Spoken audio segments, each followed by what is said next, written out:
Well, here we are. It's what are we calling this thing, Peter? What exactly is this? What are Playoff we? watch What are, party with the boys. playoff watch party with the boys? Sounds good. And hopefully Alfred will be. Is that right? Big Al.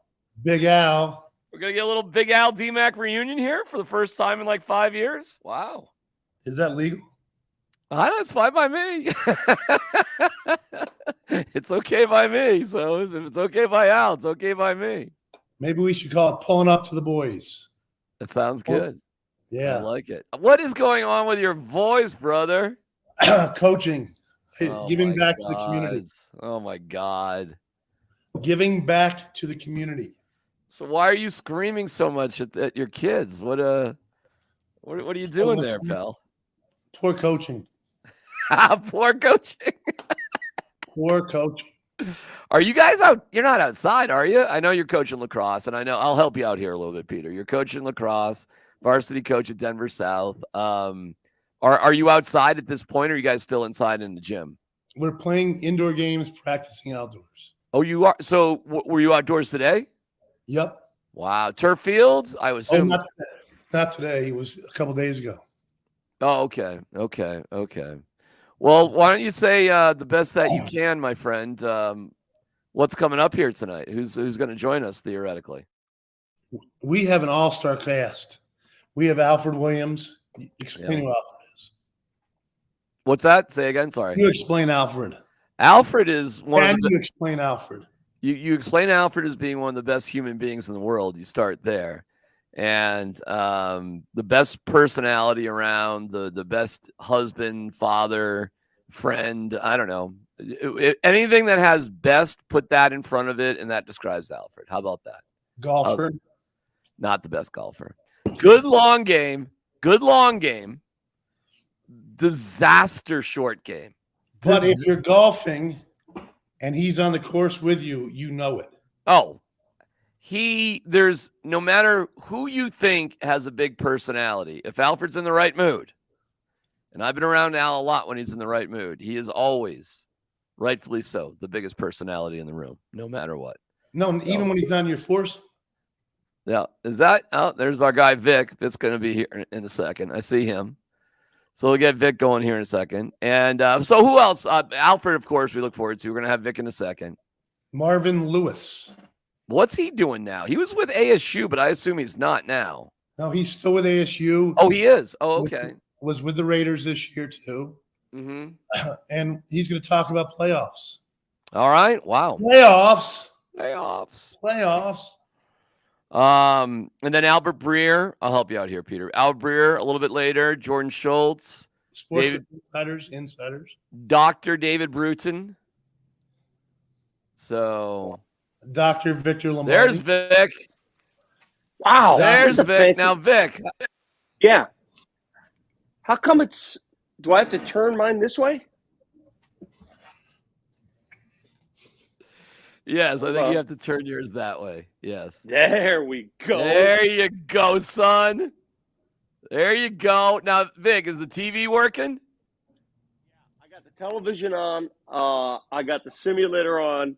I've got everything working tonight. Everything's ready to go. Peter's voice is toast. Yeah, Peter, what's wrong with you, Peter? Coaching. Coaching. Oh, is that lacrosse? Yep. Bad coaching, Vic. Okay. Well, I'm glad Vic's here, and we can get into a bunch of other stuff. And the Niners game is about to kick off, which just kicked off. Oh, okay. So you're a little bit ahead.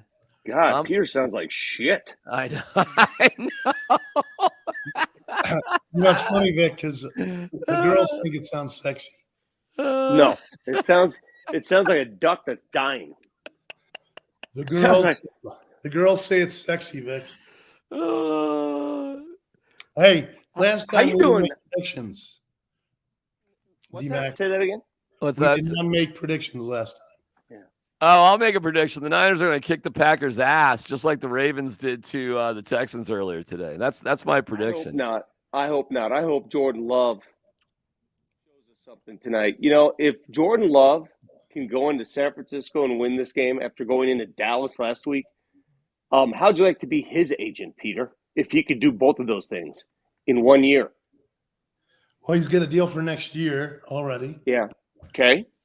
But he looks like he's on the cusp of millions, hundreds of millions.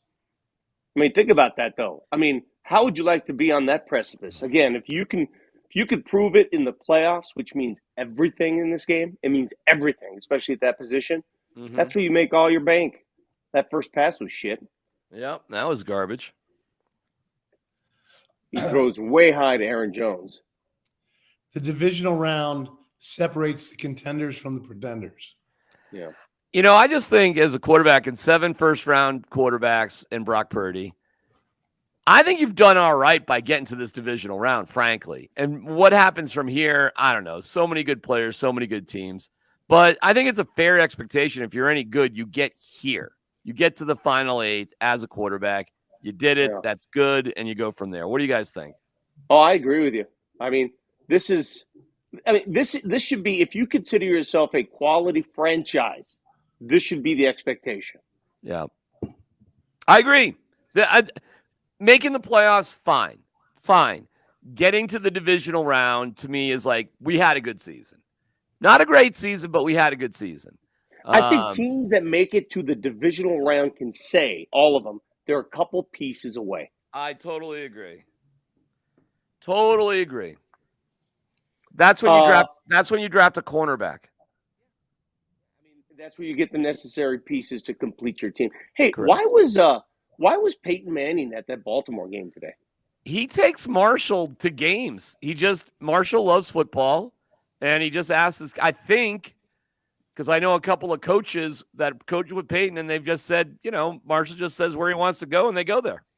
That must be nice. How about that? That must be really nice. Yeah, it's a fun life. I mean, I got a story for Marshall for you. Peter was there. So, a couple seasons ago, it was the year that Peyton was inducted into the Hall of Fame, whenever that was. And Peter, you were there. Who were you there for? I can't remember. You were there for Atwater. That's right. So we were all there for Atwater. We were there also for Peyton Manning, and we were. I was there for Atwater. Yes, we were there for the pre-Hall of Fame jacket ceremony, and they have this private little setup in the back room before they have the jacket ceremony. Well, lo and behold, I got into that private ceremony. I wasn't really supposed to be there, but we were there. And on my coattails. Exactly. And there were nothing but Hall of Famers, nothing but yellow jackets in this room. Nice. As far as the eye can see, yellow jackets all over this room. And Marshall was there. Yeah, and okay. So Peyton was being just, there were so many people that wanted to talk to Peyton because he's going to be inducted. And I'm talking other Hall of Famers. You're a big time when other Hall of Famers want to come up and speak to you. And that's what Peyton Manning was doing. And Marshall was sitting there with a football in his hand and a marker. His ambition was to get all these Hall of Famers autographs. But at the time, he didn't know everybody. So I'm watching this unfold, and I said, Marshall, come with me. And so I took him around and introduced him. Yes, I introduced the kid to like about 20 of these legends of the game. And he's sitting there getting autographs from all of them, all around the room. It was really cool. He was really into it, though. Awesome. Yeah, I think. Yeah, go ahead. How about the first drive? They're moving the damn ball. They're moving, yeah. They're doing something. Good for them.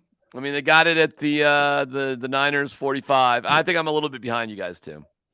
They're exploiting the interior defense line of the Niners. Hey, man, you're going to run the ball right up the middle if you can. I mean, try it. If it works, keep doing it, right? Why would you try anything different? Well, they're getting 6-7 yards a pop every time. Yep. Every time, 6-7 yards a pop. Keep doing it. Peters, where's RG? Where's Randy Gregory? What numbers he got there? He's Cinco.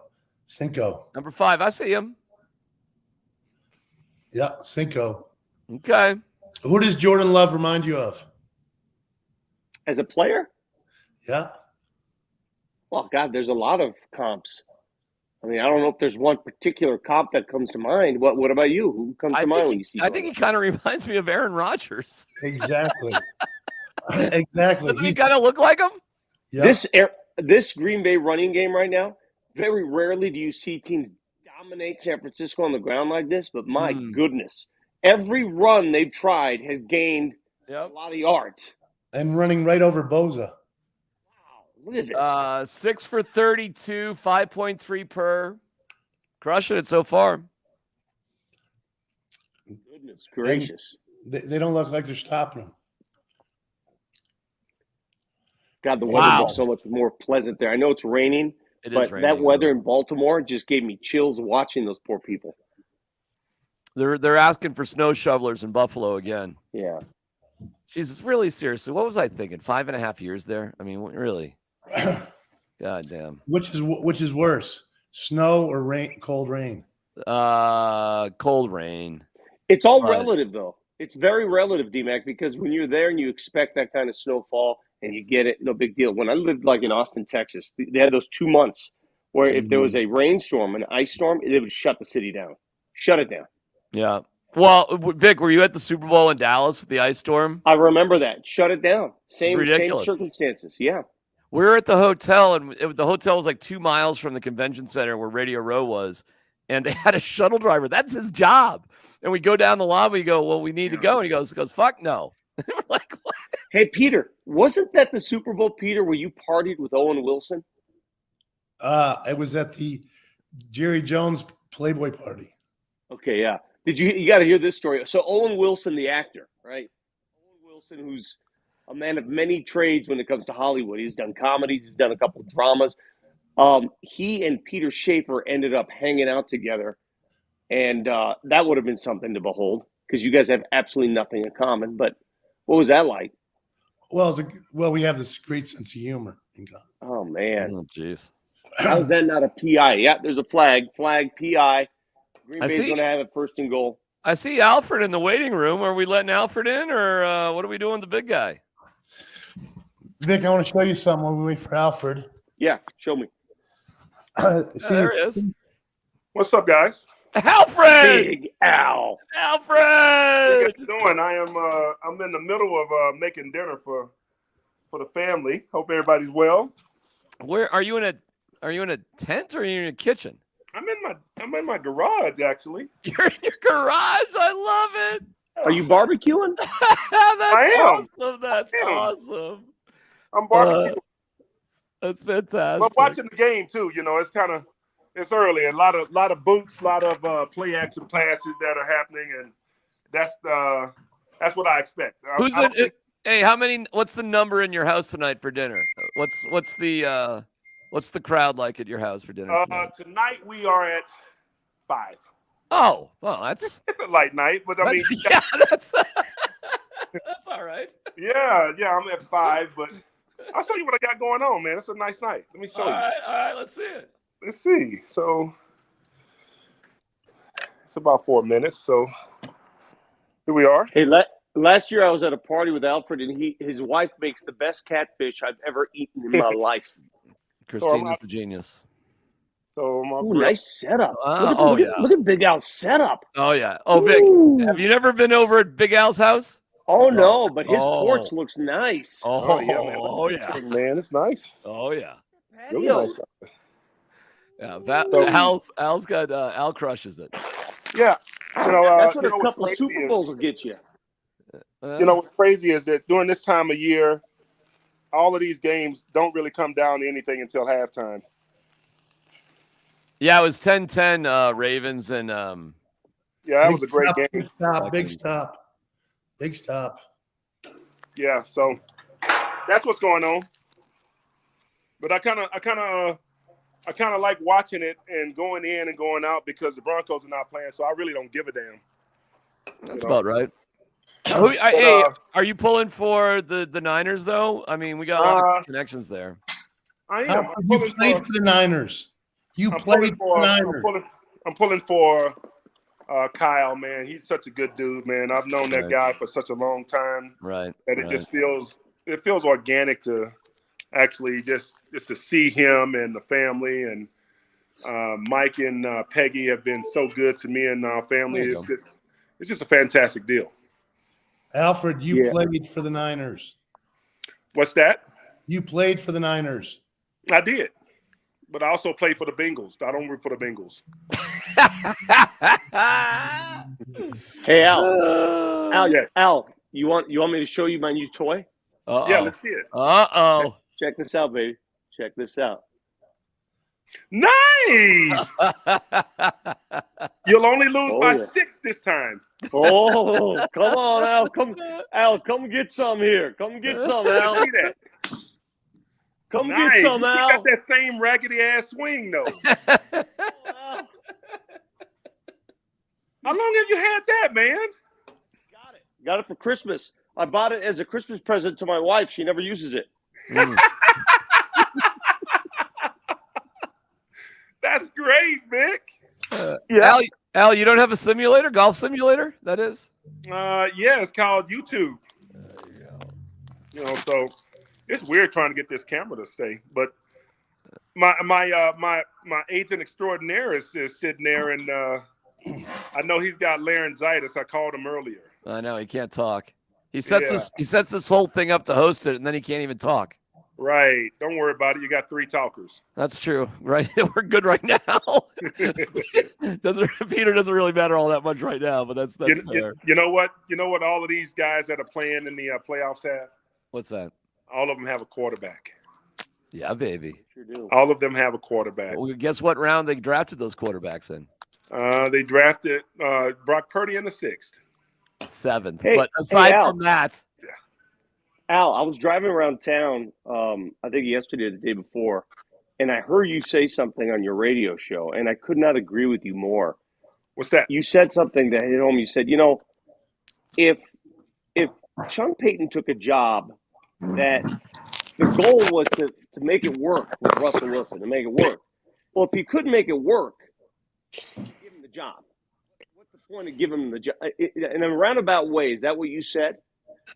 Yeah, so basically, my belief is that if Sean Payton had 2 options, in my opinion, his 2 options were the Arizona Cardinals and the Denver Broncos. And if you're playing musical chairs, no, Peter, you can't talk about this much because this is your business. So this is all speculation on my side. What I believe is that if you have 2 teams at the time, you have the Denver Broncos and you have the Arizona Cardinals. Here's what's so unique about that situation. Both of those teams had just signed quarterbacks to long, new extensions. Mm-hmm. And knowing the Bidwell family and how they do business, the money that was guaranteed to Kyler Murray was going to get paid to Kyler Murray. You were going to have to be settled with Kyler Murray in Arizona. And I do believe that Sean Payton didn't want to be settled with either one of those 2 quarterbacks. So my belief is what's happened with Sean Payton is that he took the option, and it was the only option. Remember, now this is the only option that is remaining. His only option is to take the Denver Broncos because all the other coaching jobs were already full. Agreed. So what you're saying is he went to the wealthier ownership group that could afford to go away from that contract. Yes, that's my opinion. I don't believe that it was. I think that this was his only opportunity. Yeah, I think you're thinking too deep into it, Vic. He took the job that he was offered. That's it. And he said what he had to say to keep it. But here, yeah, exactly. But the job, I do believe belonged to Jim Harbaugh. Absolutely. But I don't believe that the situation was right for Jim Harbaugh to take the job in Denver.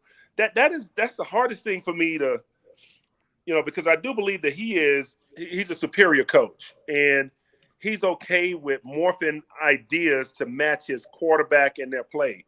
I don't believe that what happened here in Denver was anywhere close to morphing into what Russell Wilson could do and to get the best out of him.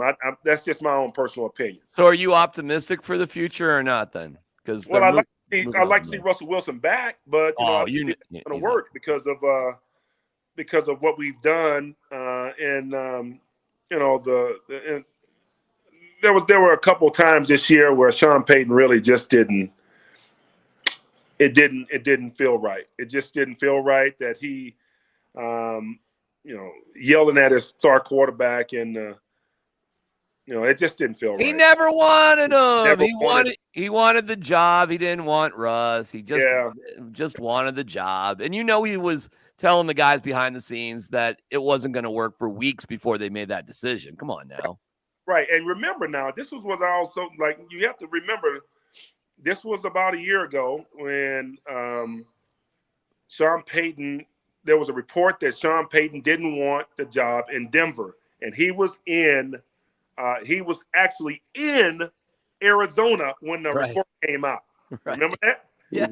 Yeah. And his representation and him, and he came out and said, that's not true. I never said I didn't want the Denver job. Right. Remember that?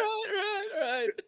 Like, that was, that freaked him out. Like, no. I love the owner. I love owners. I love Walmart. And you guys remember that? I'm like, hey, man, clean up on aisle 7. Clean up on aisle 7. And he's wearing that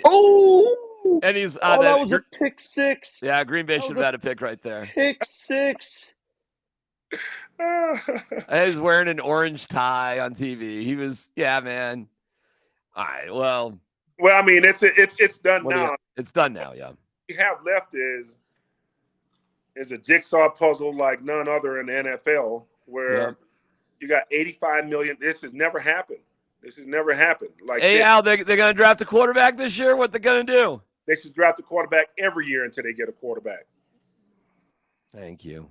Yeah, I'm with you guys. 100%. Who's your guy? Just keep playing this game. All right, well, let's go around the room. Who's your guy then, Al? Right now, who's your guy? Who's your QB? My guy is whatever guy. I guess if he's going to be here, and it doesn't matter about what I like. It's about what Sean Payton likes. That is so true. Right there. If I can like a guy all I want. Here's what's telling about this situation. And why I say I'm not going to tell you a guy, because it doesn't matter what Sean Payton wants. When Lamar Jackson entered into the NFL, guy who's going to be a two-time league MVP, they changed the entire offense to match what Lamar Jackson could do. That is by far the best situation that we've seen transition from college to the NFL. They didn't do anything new. They kept in line with what Lamar Jackson could do. Here's the other one. Patrick Mahomes. After Patrick Mahomes entered into the NFL, it wasn't until year 3 until he could read defenses. So Andy Reid, Eric Bieniemy, and that crew went down to Lubbock, Texas, and they figured out what Patrick Mahomes wanted to do, and they did everything that Patrick Mahomes could do. Remember now, Patrick Mahomes couldn't read defenses until year 3. Until year 3, it's well documented. He couldn't read defenses until year 3. The guy won league MVP in year 2. So that just goes to show you, if Sean Payton really wants to make this work, he's going to have to find a quarterback, go to that quarterback, and he's going to have to bend to what the quarterback can do, not necessarily what he wants to do. And I know, I had a conversation years ago with Mike Holmgren. Mike Holmgren said that if he was back in the NFL, he'd run the same offense, and the same offense would work. The only problem with that is that we have no offenses in college football, major Division I, where we have one in Michigan. One Division I college that lines up under center. All the rest of the guys line up in shotgun. So where in the world would Mike Holmgren find a quarterback to run his system? It just doesn't happen like that. You're going to have to bend to what these guys do. I know we're going to see a pro-style quarterback in college next year, Alfred. Who?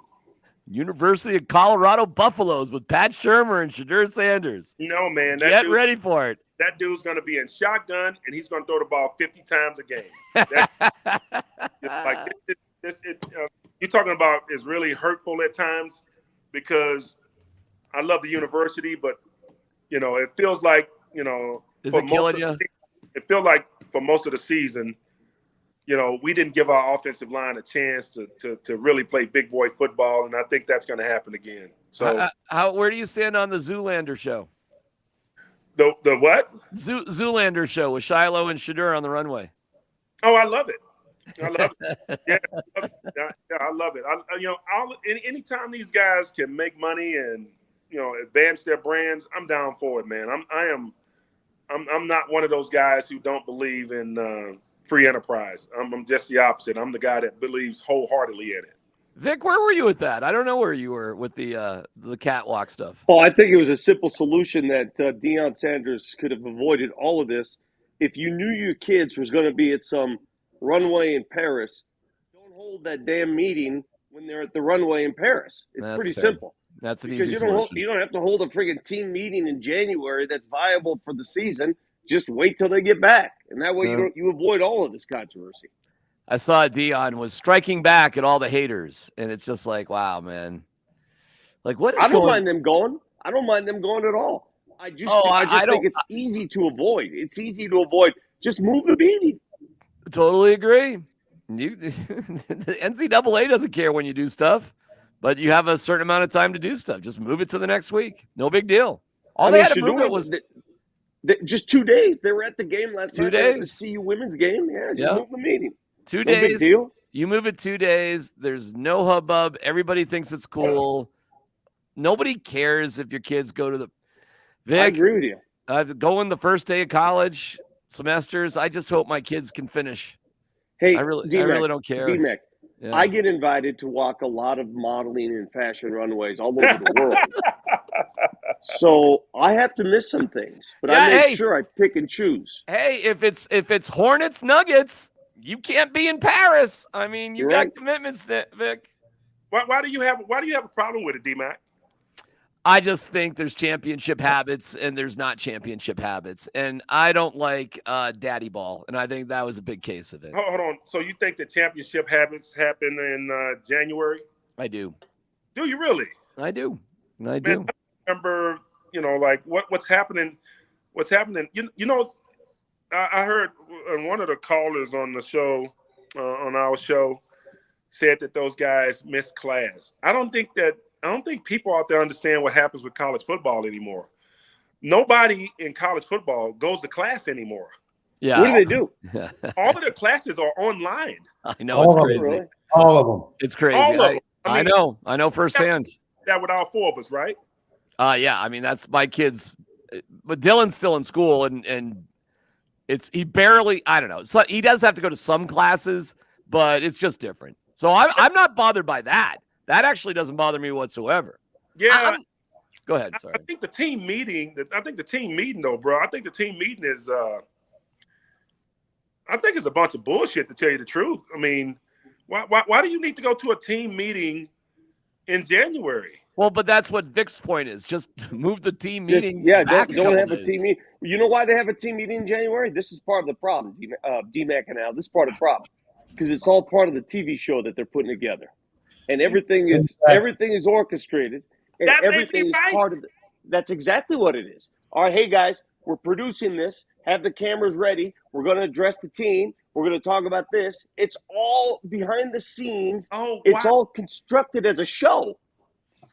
Wow. What was that show that was in the bubble and everybody? What was that show? In the bubble? The Last Dance. What is it, Peter? In the bubble. Where everything was recorded. What, the Truman Show? The Truman Show. Yeah. The Truman Show with Jim Carrey. Yeah. Maybe it's the football version of the Truman Show. Hey, Al, did you see the documentary on Prime? No, I haven't. Yeah, I mean, I got a little soured on that too. Because there was man, it's one thing to be yelling on the field and all that stuff, but there was some humiliating of kids off the field, in meetings, in the hallways, in the weight room, and it just was like, man. I mean, that part of the show? Oh yeah, they left it in. I mean, he called his entire team a bunch of quitters after the Washington State game. Couldn't believe that I would ever be, coaching a bunch of quitters. You guys quit. And they're like, wow. Hey, all right. Hey, check this out. I represent some players that played against Colorado.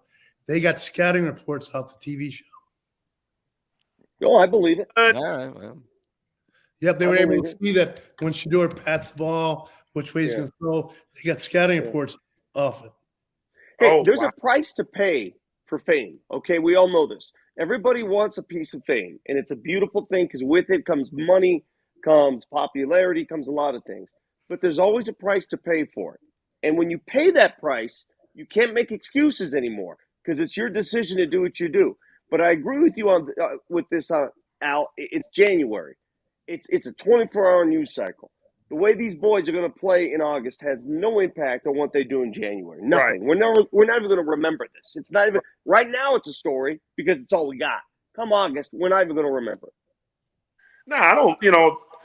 I think culturally, what's happened at the University of Colorado is way bigger than what's happening on the field. And well, that's fair. That's fair.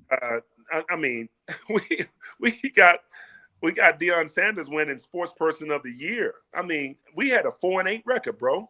Yeah, 4-8, and he won Sportsman of the Year. Now, I thought that was outrageous. Although that did happen for a magazine that just went bankrupt and went out of business after 60 years. Yeah, that's but not a good thing. Also in the same state where we have the league's MVP, two-time MVP, and the first-time champion in Nikola Jokic and the Denver Nuggets. How can you not give it to the Joker?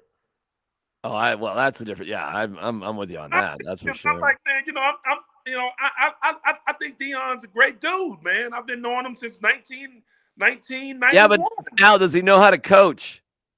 I know he knows how to recruit, but does he know?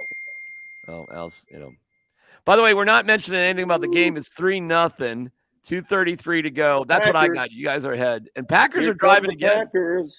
Packers are driving Big again. Gainer. Yeah. The corner fell down. And, easy play. Big gain. We got this Dobbs kid could play, man. Remember him against the Broncos, even though the Broncos bit him? He made some big plays in that game. I love his game. Yeah, I do too. All right, well, this first quarter's been dominated by Green Bay. Is Al burning his garage down? Now, what's that ring that keeps happening? Is that your ring? That That's must not be me. Al. That's gotta be Al. All right, so San Fran, what'd they do? They just go 3-0 basically? They didn't do anything. They almost got a pick six when San Francisco got the ball. It didn't help too. They had an injury that sort of ruined a drive.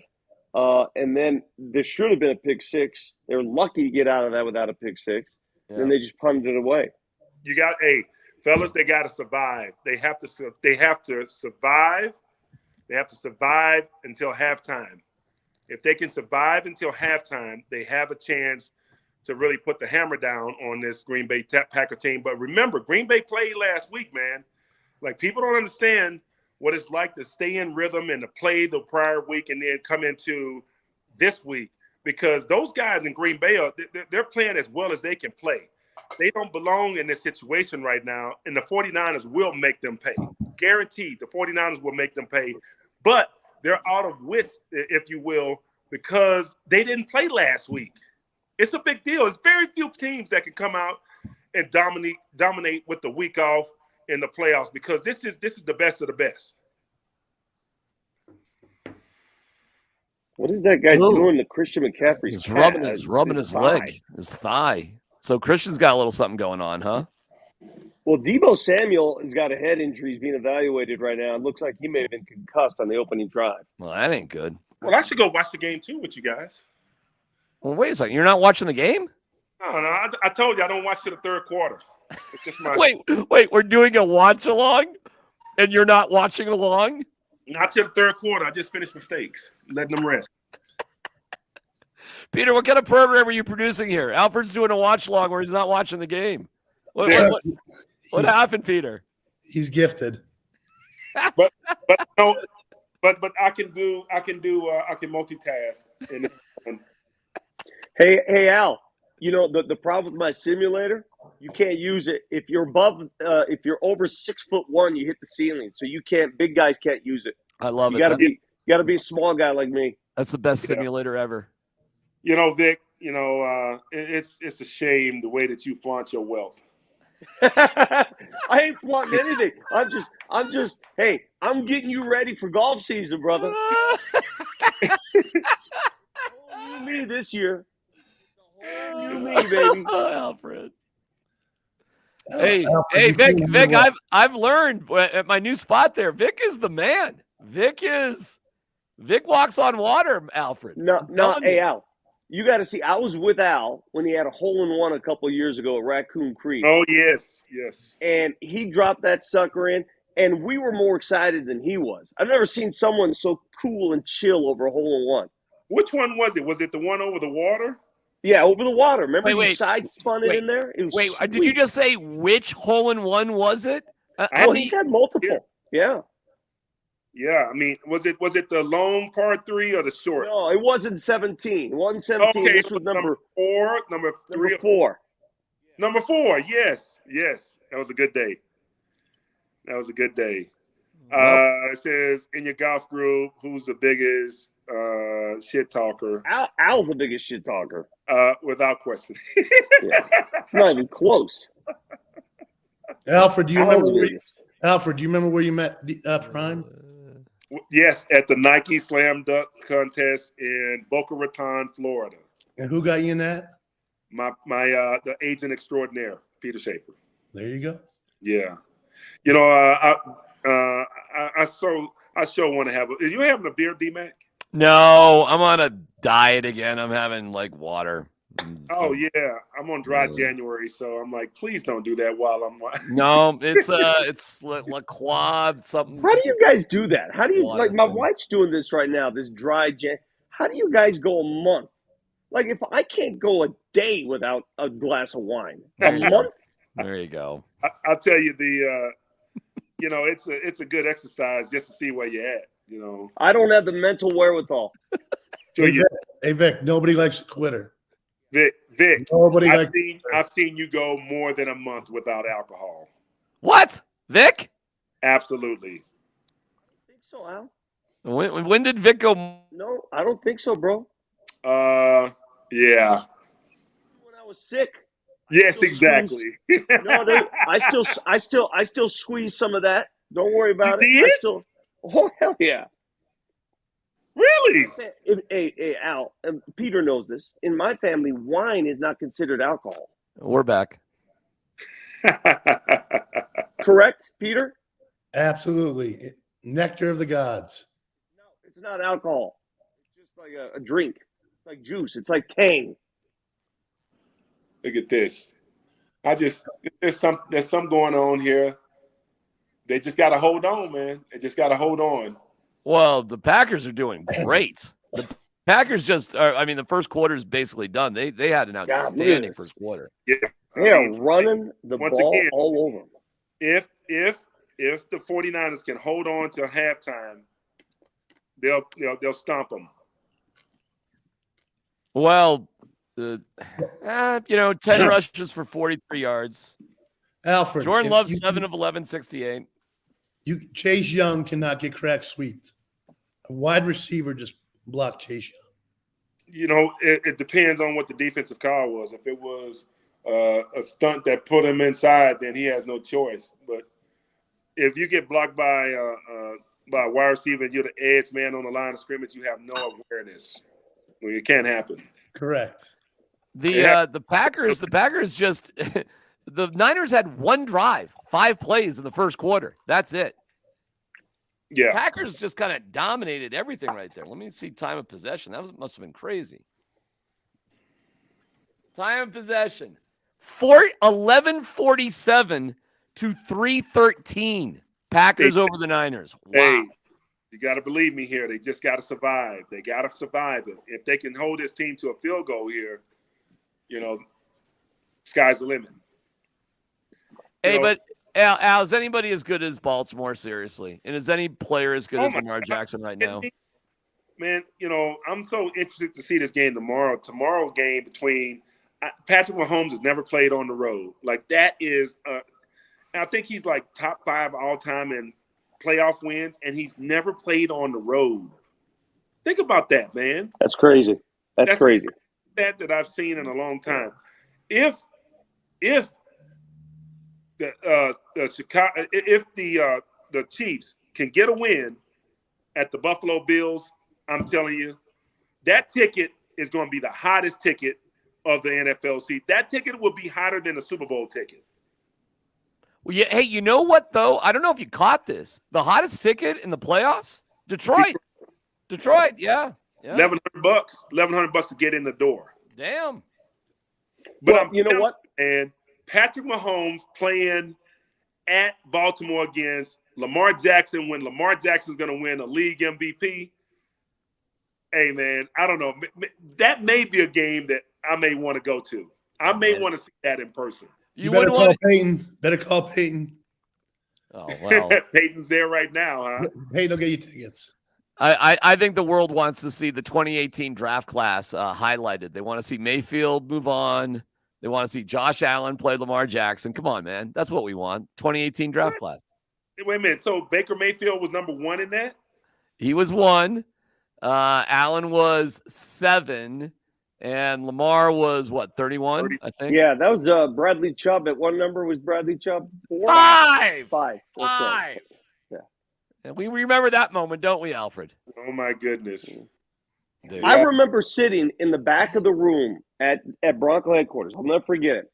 And Case Keenum, they were going to introduce Case Keenum. Remember, they signed him. And I saw Lamar Jackson was still on the board. And I swear to God, I even tweeted about it then. I said, my God, I know they got Case Keenum. I get it. Niners should tell them. 4th down, Niners hold. Really? No, to Vic's story, I was sitting next to Alfred saying the same thing, Vic. Like, go get Lamar Jackson. Go get him. Go get him. Go get him. Go get him. They wouldn't do it. Oh.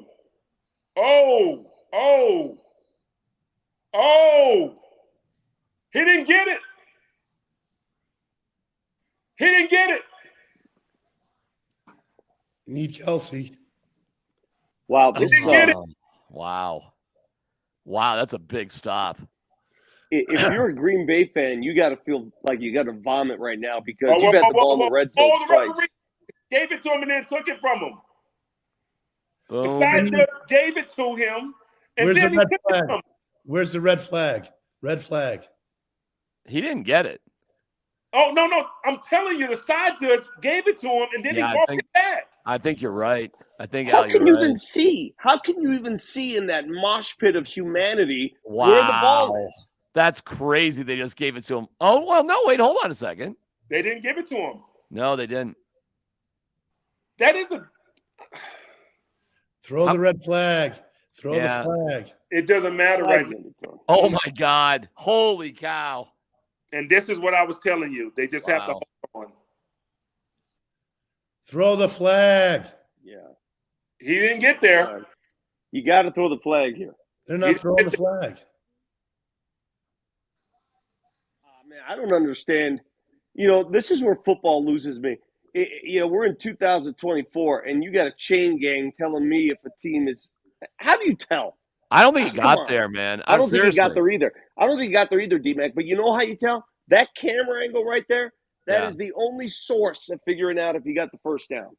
It's not a chain gang. What I love about Alfred is technology. Al's a friend of technology. Al, why don't they just put something in the ball, right? Like, you know what I'm saying? That's the easiest thing to do. That's by far the easiest thing to do. Because you don't know which part of the ball crosses. Whatever. Figure it out. Why not put it in a seam of the whole ball, Peter? I don't know if you can. Well, why not? You'd have to do the whole ball. Yeah. Peter, you don't know what the fuck they'd have to do. You'd have no idea what they'd have to do. What the fuck are you talking about? It's like tennis. They'd have to do the whole ball. Like Peter knows anything about that. There's what kind of computers are out there these days, Alfred? We're hey, look, man, we're looking at quantum computing now. That's right. I saw that, the quantum computing. Right. Yes, man. We're talking about multiple layers of qubits at some point. Right. Don't tell me we can't put some shit in a ball if we got quantum computing. They just got to survive, baby. Your boy Brock Purdy looks shaky. Yes. Once again, if they can get out of this at halftime down by 3 or tied, they're going to stump a mud hole in the Green Bay Packers. Wait, is Brock Purdy your boy? Do you like? No. You like Brock?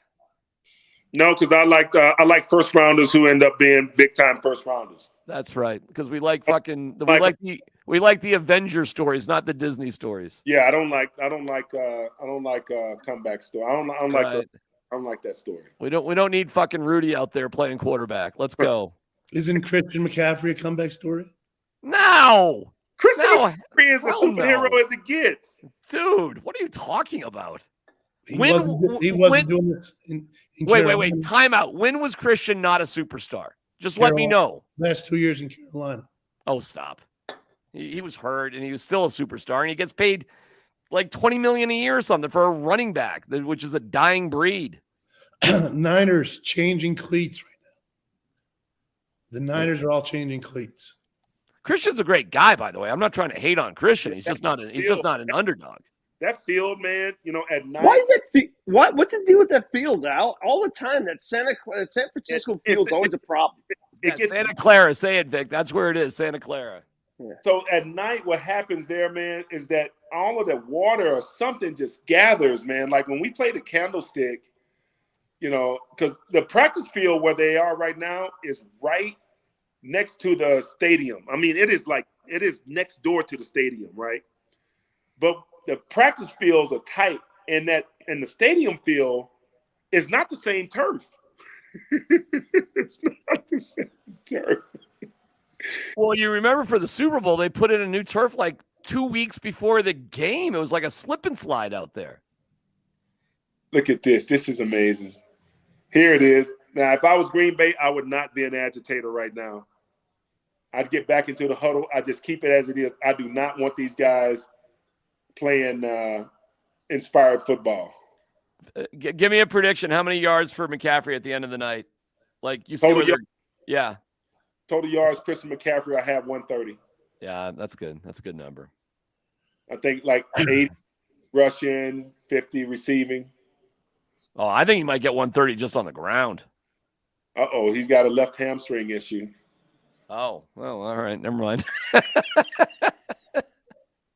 Well, he had a hamstring issue. Remember, late in the season, he missed a couple games because of it. Yeah. That guy's so good, man. I can guarantee you if he was playing slot receiver, he'd be a top 5 slot receiver in the NFL. Sure. Why not? Yeah, he's quick enough. Oh, quarterback just got to put it on him. Wide open. Oh, my God. As soon as I say it, they go to him as a receiver. Yep. Bad pass. That's a 7th round pass right there. It's all right because the next one's a 1st round pass. Because I'm ahead of you. God, how far ahead of you are, man? Yeah, geez. What are you at the game, Peter? Dude, I'm still watching the freaking Baltimore game. Perhaps I'm just clairvoyant. Peter's in the second quarter of the Chiefs-Bills right now. Yeah, the Bills are up. See, this is why I hate streaming. I hate it because of this. Oh, my God. Everybody's on different times. Peter, you're way in front of us.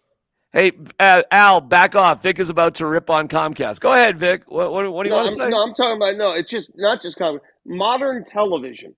We've taken 8 steps forward to take 10 steps back.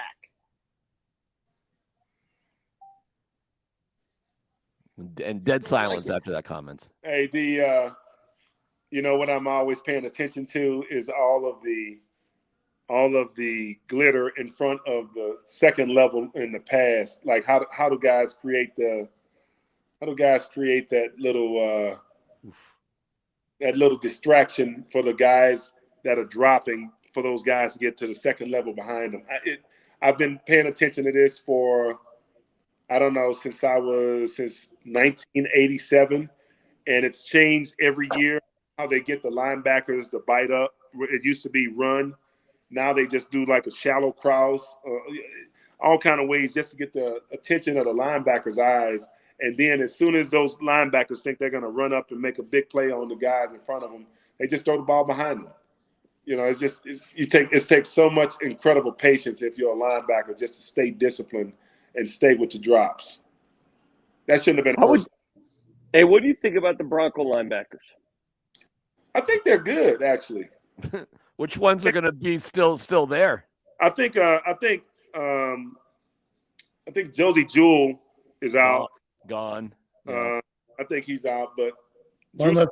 I think he's probably going to be a player. Not good the first half of the season. Terrible. But I do believe that, what we saw the last 2 or 3 games is what we're going to get this upcoming year. So that's going to be good. Now, what I'm trying to figure out is what we're doing with our cornerback, Riley. Riley Moss. Yeah. What are we doing with Riley? What are we doing with Riley? Why come he didn't play one snap of cornerback last year? Well, he was hurt, and then he was confused. But he played on special teams. Yeah, you know who else was confused too is that Drew Sanders Drew kid. Sanders, Yeah, he was confused too. We had 2 very confused people out there on defense, rookies. I don't know what's going to happen to Riley Moss. They want him to be a starter. They think a lot of him. He's their guy, I guess. But I'm seeing some mock drafts where they're taking this guy Terrian Arnold. First round pass alert. I'm just saying, first round pass alert. Okay. Pass. First round pass alerts to a 5th round player. Oh. I see Marvin Lewis is waiting to get in here, guys. Well, guys, I'm going to let the coach go ahead. Oh, there you go. Alfred, you got to stay to say hello to Coach. Okay. There it is. And that's how it's done. Hello. Coach. How you doing? Man, good, man. Just saw this touchdown. Coach, I was just saying, man, how crazy it is to see how all of these linebackers, after all of these years, they still bite on anything in front of them. Like, it doesn't matter. It doesn't matter what's happening. If they see somebody in front of them, they're going to bite up and they're going to open up that level right behind them no matter what, man. No matter what. Yeah, they tend to take the cheese, Alfred.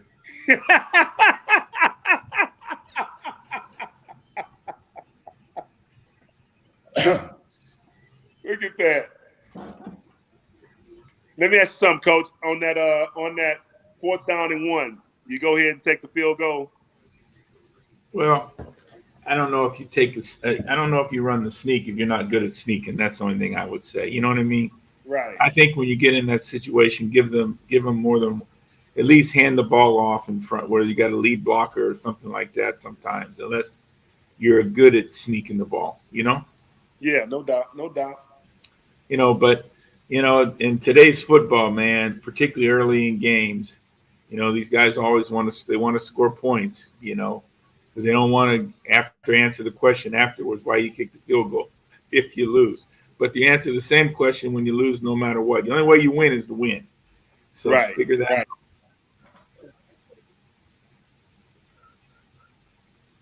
How come you're so quiet, man? Are you just not gonna? Is your voice really hurting? No, I can barely talk. Okay. So, Marvin, invite then. If you're inviting a dude and you can't even talk. I could talk when I invited him. Marvin, how do you prepare for a divisional playoff game? Everybody's got tape, right? Well, I didn't hear your question again, Peter. What is the difference in preparing for a playoff game than a regular season game? Well, I think the biggest thing is making sure the players understand the urgency of it, the defining moments that there is no tomorrow, and you better make the best of it. That's the biggest thing, and I don't know that young players quite understand that as much as the veteran player, who knows how hard it is to get to this time of the year and get themselves, within the playoffs and the final group. So it's just sometimes a maturity factor, and your best players got to rise up and play great, and your other guys can't get you beat. I always say it, during the championship run, there's going to be somebody that you did not expect to make a play that's going to absolutely rock the entire team and inspire them in a way that only they can do it because nobody expected them to make that play. And every Super Bowl team that I've watched, one moment or one person that did something in the game where you say, man, we didn't expect that. and certainly I believe it's going to happen in this year's Super Bowl, but I think it happens in each one of these divisional games, right? Because when you look at it, all the big time players will be accounted for, so it's got to be somebody else. Well, I was, I'm blessed to be in Hawaii right now, so I didn't see but the highlights of the first game, and it looked like the big time player put it on his back and said, "I'm ready, let's go." Oh, no doubt. And that also is part of how you win in the playoffs. That Baltimore defense, man, I can't believe that they limited them to 3 points the entire day. They never got inside the red zone. I mean, that's just great football. They've had a good defense since Marvin was there. Look at that. They've been good, and the addition of Roquan really elevated their game a year ago at the trade deadline. Do you think a middle linebacker can really do the kind of things that make a defense great? You say a great middle linebacker can change the entire defense. Well, I experienced it a few times before in my career. So answer your question, Alfred. I agree. How good was Vontaze, man? How good was Vontaze? I love watching that dude. Vontaze was very good. He just, unfortunately, he played in a different era than where you played, and when Ray played, and when Derek Brooks played. And Derek would try to explain that to him all the time. Every time we had to do a hearing, Derek tried to explain that to him, that Vontaze, you're playing a different game than I played. You have to learn to play within the parameters of today's football. Right. Roquan really elevated the trajectory of that defense. And he made Queen a better player. He made Patrick Queen a better player because of how hard he played, how he runs to the football, and how smart he is. He elevated the whole group. That's something I played with the great Bill Romanowski, and it's one thing to talk about playing the game the right way, but when you really have somebody on your team, coach, that plays the right way, man, you just know it. It shows up, man, like nothing else. I mean, playing with Romo, he played with a different energy, and I think it was inspiring actually to be on a team with somebody who runs to the ball with intent to get there to do harm. Is that what you're saying Roquan Smith does?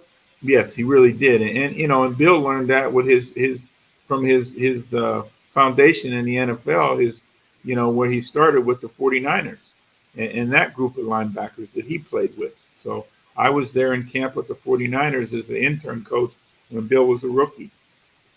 So you saw, who was that? It was that Keena? Was that Keena who was running like Keena, that? It was Farnhorst. It was, the other guy's name slipped my mind. But, the three guys, but they were big and they would run to the football. They played well, Is this roughing? I don't think so. I don't think it was a penalty. Oh my goodness! Did they call that? Did they call unnecessary roughness? See, Alfred, you'd have to change your game now too, bro. No, man, I still aim at the knees, coach. I'm good at the knees, coach.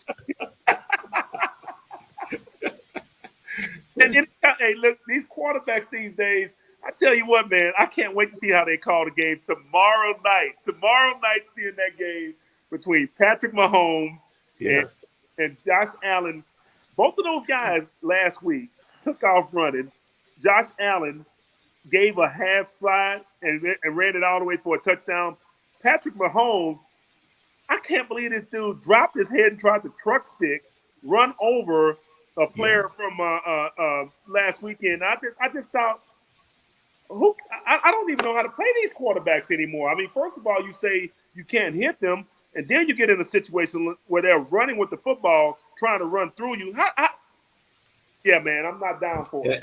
At 245 pounds, no less. Ooh. Yeah, 245. I'm just saying, but when they go into the slide position, you're supposed to hold up. Yeah. All of a sudden, that once because you may get trucked, but all of a sudden they slide, and now you got to somehow avoid even touching them. But that's where we are. It was interesting when my last years on the competition committee, John Elway was on there with me. And believe me, John was not for how they are officiating today's games. You know, John said we're football players too. Right, you know, right. You know. So Marvin, what makes a good linebacker? I really believe, no wasted steps, quick off the mark.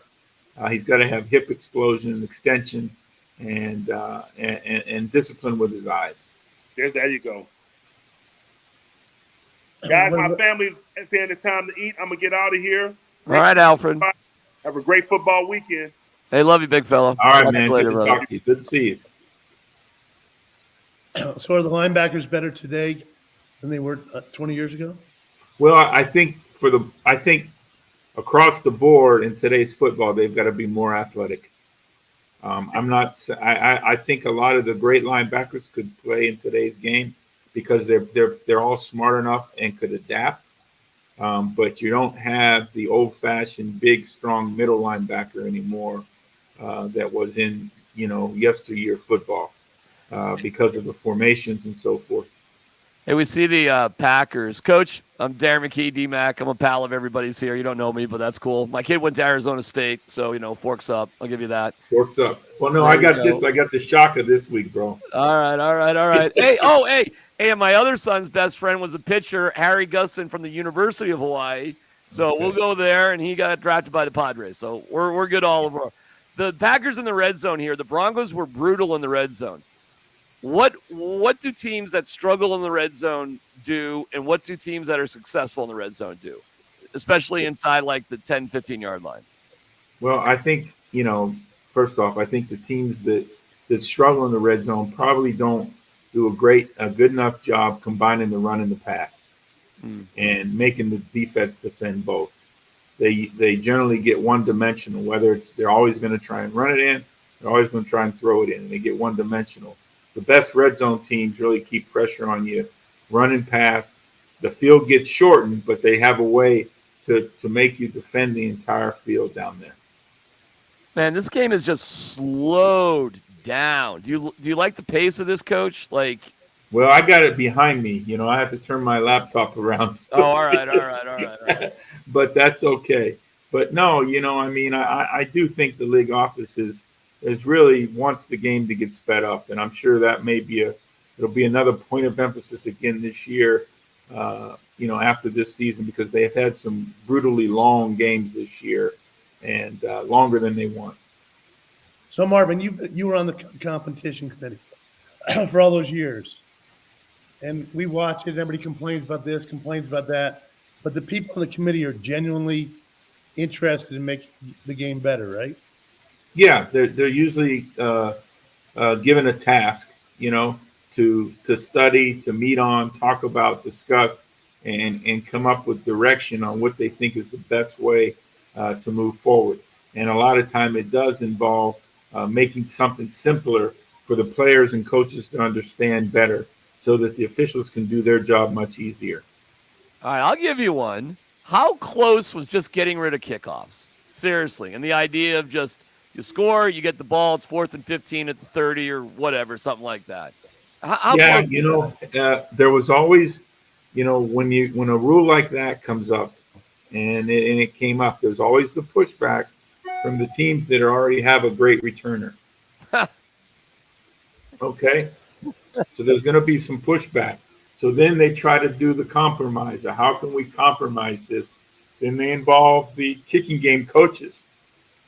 Hey, you guys give us some solutions. Let's you guys think about some things and give us some solutions where we don't get rid of it, but we reduce the player injury factor. And I think that's the big thing. Well, it's just a bad play now, Coach. I mean, it's just it's a boring play. It's so rarely does anything happen off of it. A punt's a more interesting play than a kickoff, and a pass is a way more interesting play than a kickoff. That's I guess where I stand. Where are you with stuff like that? Well, I will tell you that, when they changed the rule, everybody said, oh, we're just going to pooch it up in the air and make the guy return it. And I'm like, no, we're not going to risk guys getting hurt. Right. We're going to get the touchback. Now if they kick it to us, we're going to be a great return team.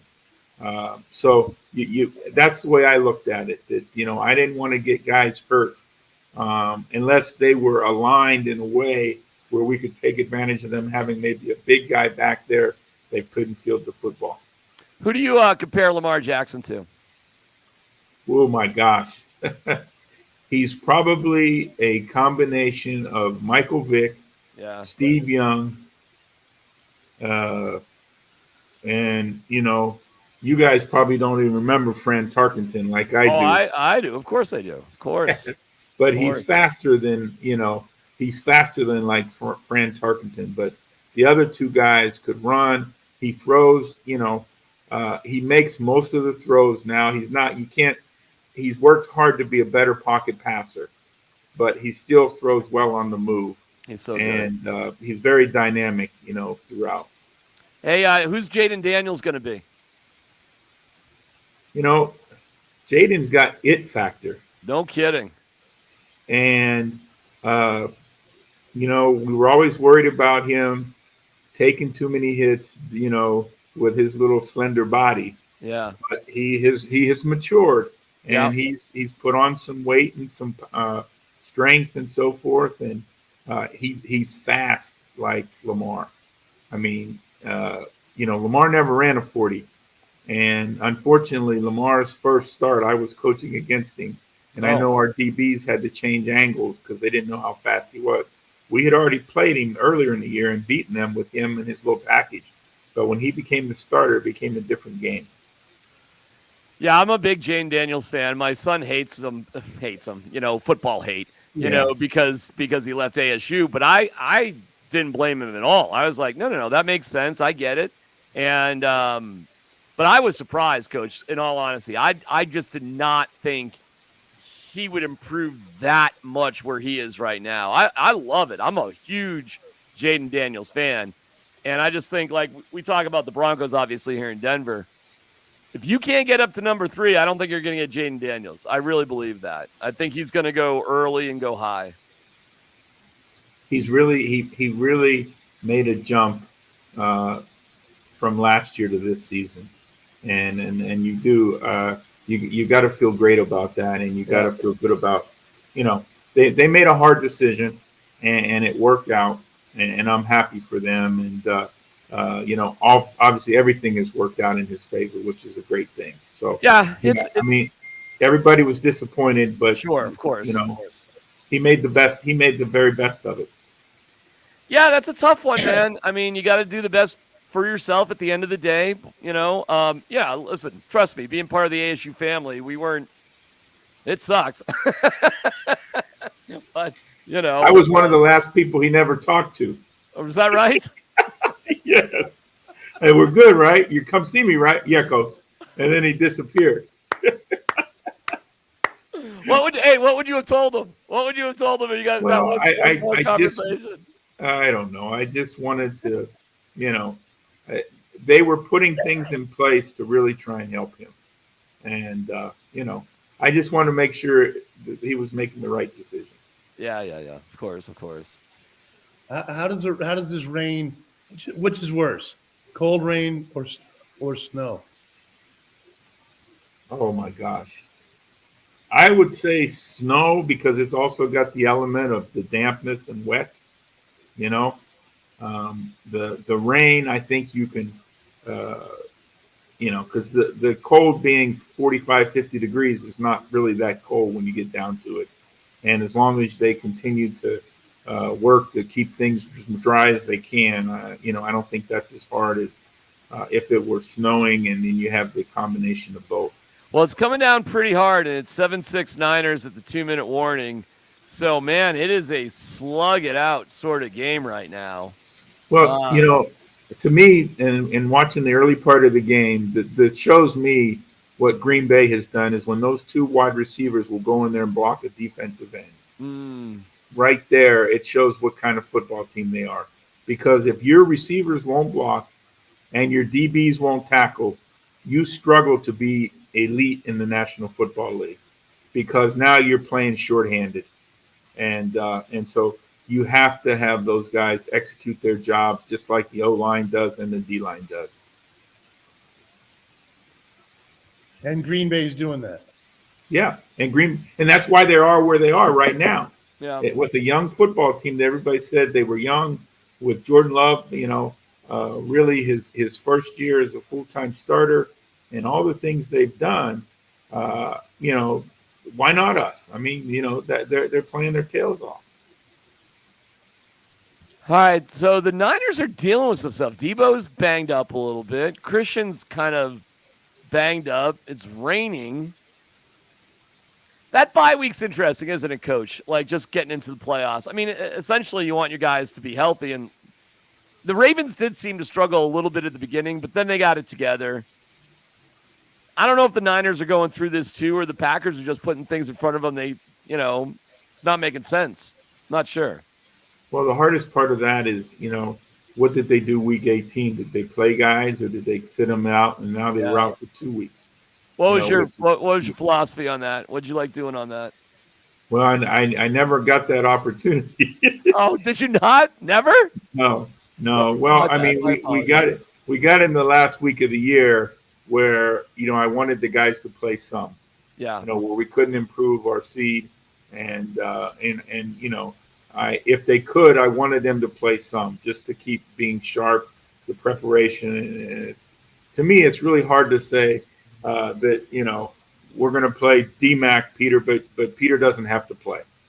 How do you go to pros and say, well, you're more valuable than that? So I want it, just like the preseason, I want everybody to be involved in that way. So we continue to be a football team. Can a quarterback be drafted outside of the first round and be given the right development that it takes to succeed as a starter, Coach? Or is it just, man, you better be good right away or we're just moving on? No, I think he can be. I mean, I think Kirk Cousins may be, one of the examples of that, who's had a very good career, who was not drafted first, second, and I think maybe he was drafted in the third round. I think it was fourth, actually. Maybe fourth, yeah. I think it was fourth. But, you have Purdy, obviously, Tom Brady's kind of he's the one outside the box. But, I do think in today's football, with the number of assistants and so forth, that you can groom a quarterback to grow and do your system. And frankly, there's just not enough first-round picks to go around like that. Well, and I think that's what's happening. And because teams realize, I understand that guys who are really second, third round value are getting drafted higher than they should be. I totally get it. But it looks like the NFL has just said, well, okay, this is just what we have to do, because teams are just not waiting around anymore. And so it kind of trickles up, I suppose. So guys who are really getting drafted in the second, third round, Coach, they really may have fifth, sixth round value. And when is an NFL coach going to be patient enough to let that guy develop? And it seems less and less. I mean, everything in the NFL is like John Fox, my great friend, used to say, you're always a 2-game losing streak from being fired. And, he's being facetious, but it doesn't seem like there's much patience. That's all. Not really. No, there's not much patience. I mean, ownership in a lot of places has changed over. They're not the same football people they once used to be that own these franchises now with the value of them. So that part has changed. But I do think the quarterback, if you don't have one, you literally have no shot. Right. Zero. No shot. And right. it just gilds the rest of your football team. They're just they walk out there with that half look on their face, like, oh, here we go today, and it's hard. Do coaches and teams know when you don't have a quarterback? Like, do you just know it? I mean, you don't say it maybe, but do you just kind of know it? Well, you just hope that whoever you're playing with doesn't get you beat, and you as the coaches have to put him in situations to where he doesn't fail enough that you lose, and that's what you got to do, and allow him to grow and move forward as much as he can. And which means, number one, taking care of the football, but hopefully he can also make some unscripted plays. Well, I might as well ask you while we got you. What do you think of Russell Wilson these days? Where are you at with Russ? I thought he played better this season. I know he didn't light it up like they hoped he would all the time, but I think that's a hard one. Yeah. Can he exist if he, I don't know. There just seems to have been a lot of other things that came with him, and maybe now that's all behind him, and he's a prideful young man, and hey, let's go. Let me make the best of this and finish my career the right way. Hey, Coach, I'm right with you. I call people who are in their mid-30s young men, too. I'm right there with you, Coach. That's what I say, too, about guys in their mid-30s. They're all young men to me, that's for sure. Mid-60s, too, bro. Hey, Marvin, tell us about halftime. What goes on at halftime if you're the head coach? 7-6 game, goes either way. What are you doing? Well, I think, number one, Green Bay's going to go in and say, hey, we've basically only stopped ourselves, We've been able to drive the football. Let's continue to make first downs and positive plays and keep driving the football down the field and continue to pressure Jordan Love. I mean, to keep pressure off Jordan Love. You know what I'm saying? And keep doing a great job. And when you defend that San Francisco offense, you're defending the field. You're defending the wide plays, the stretch plays, the counter plays, and then all the play action and boots that come off of them. And they're doing a nice job of that. So let's keep that ball in front of us and keep doing a great job of running and tackling, running the football and finish it. If you're San Francisco, now you're sitting there thinking, how do we get some pressure on this guy? They're not a big blitz pressure team. So they're going to have to, pressure with 4, and Green Bay's going to try and shake some guys free in coverage.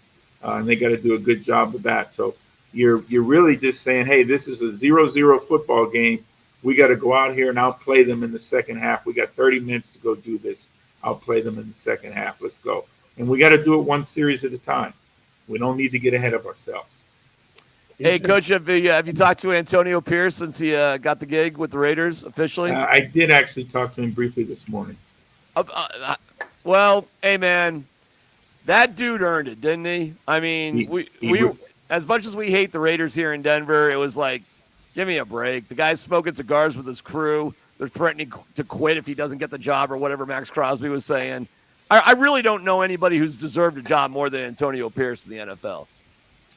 Yeah, he really has worked hard at it. He really did a really good job. I happened to be in that building a few times this year, and actually came in 3 times after losses. After they lost to Kansas City the first time, after they lost to the Vikings, and after they lost to the Colts. And there was never a hangover. There never was, from the staff or the players, there was no pouting. Everybody went right back to work with a great focus, and they got ready to go play better the next week. And he was a great job, he and his staff, carrying that message throughout that building.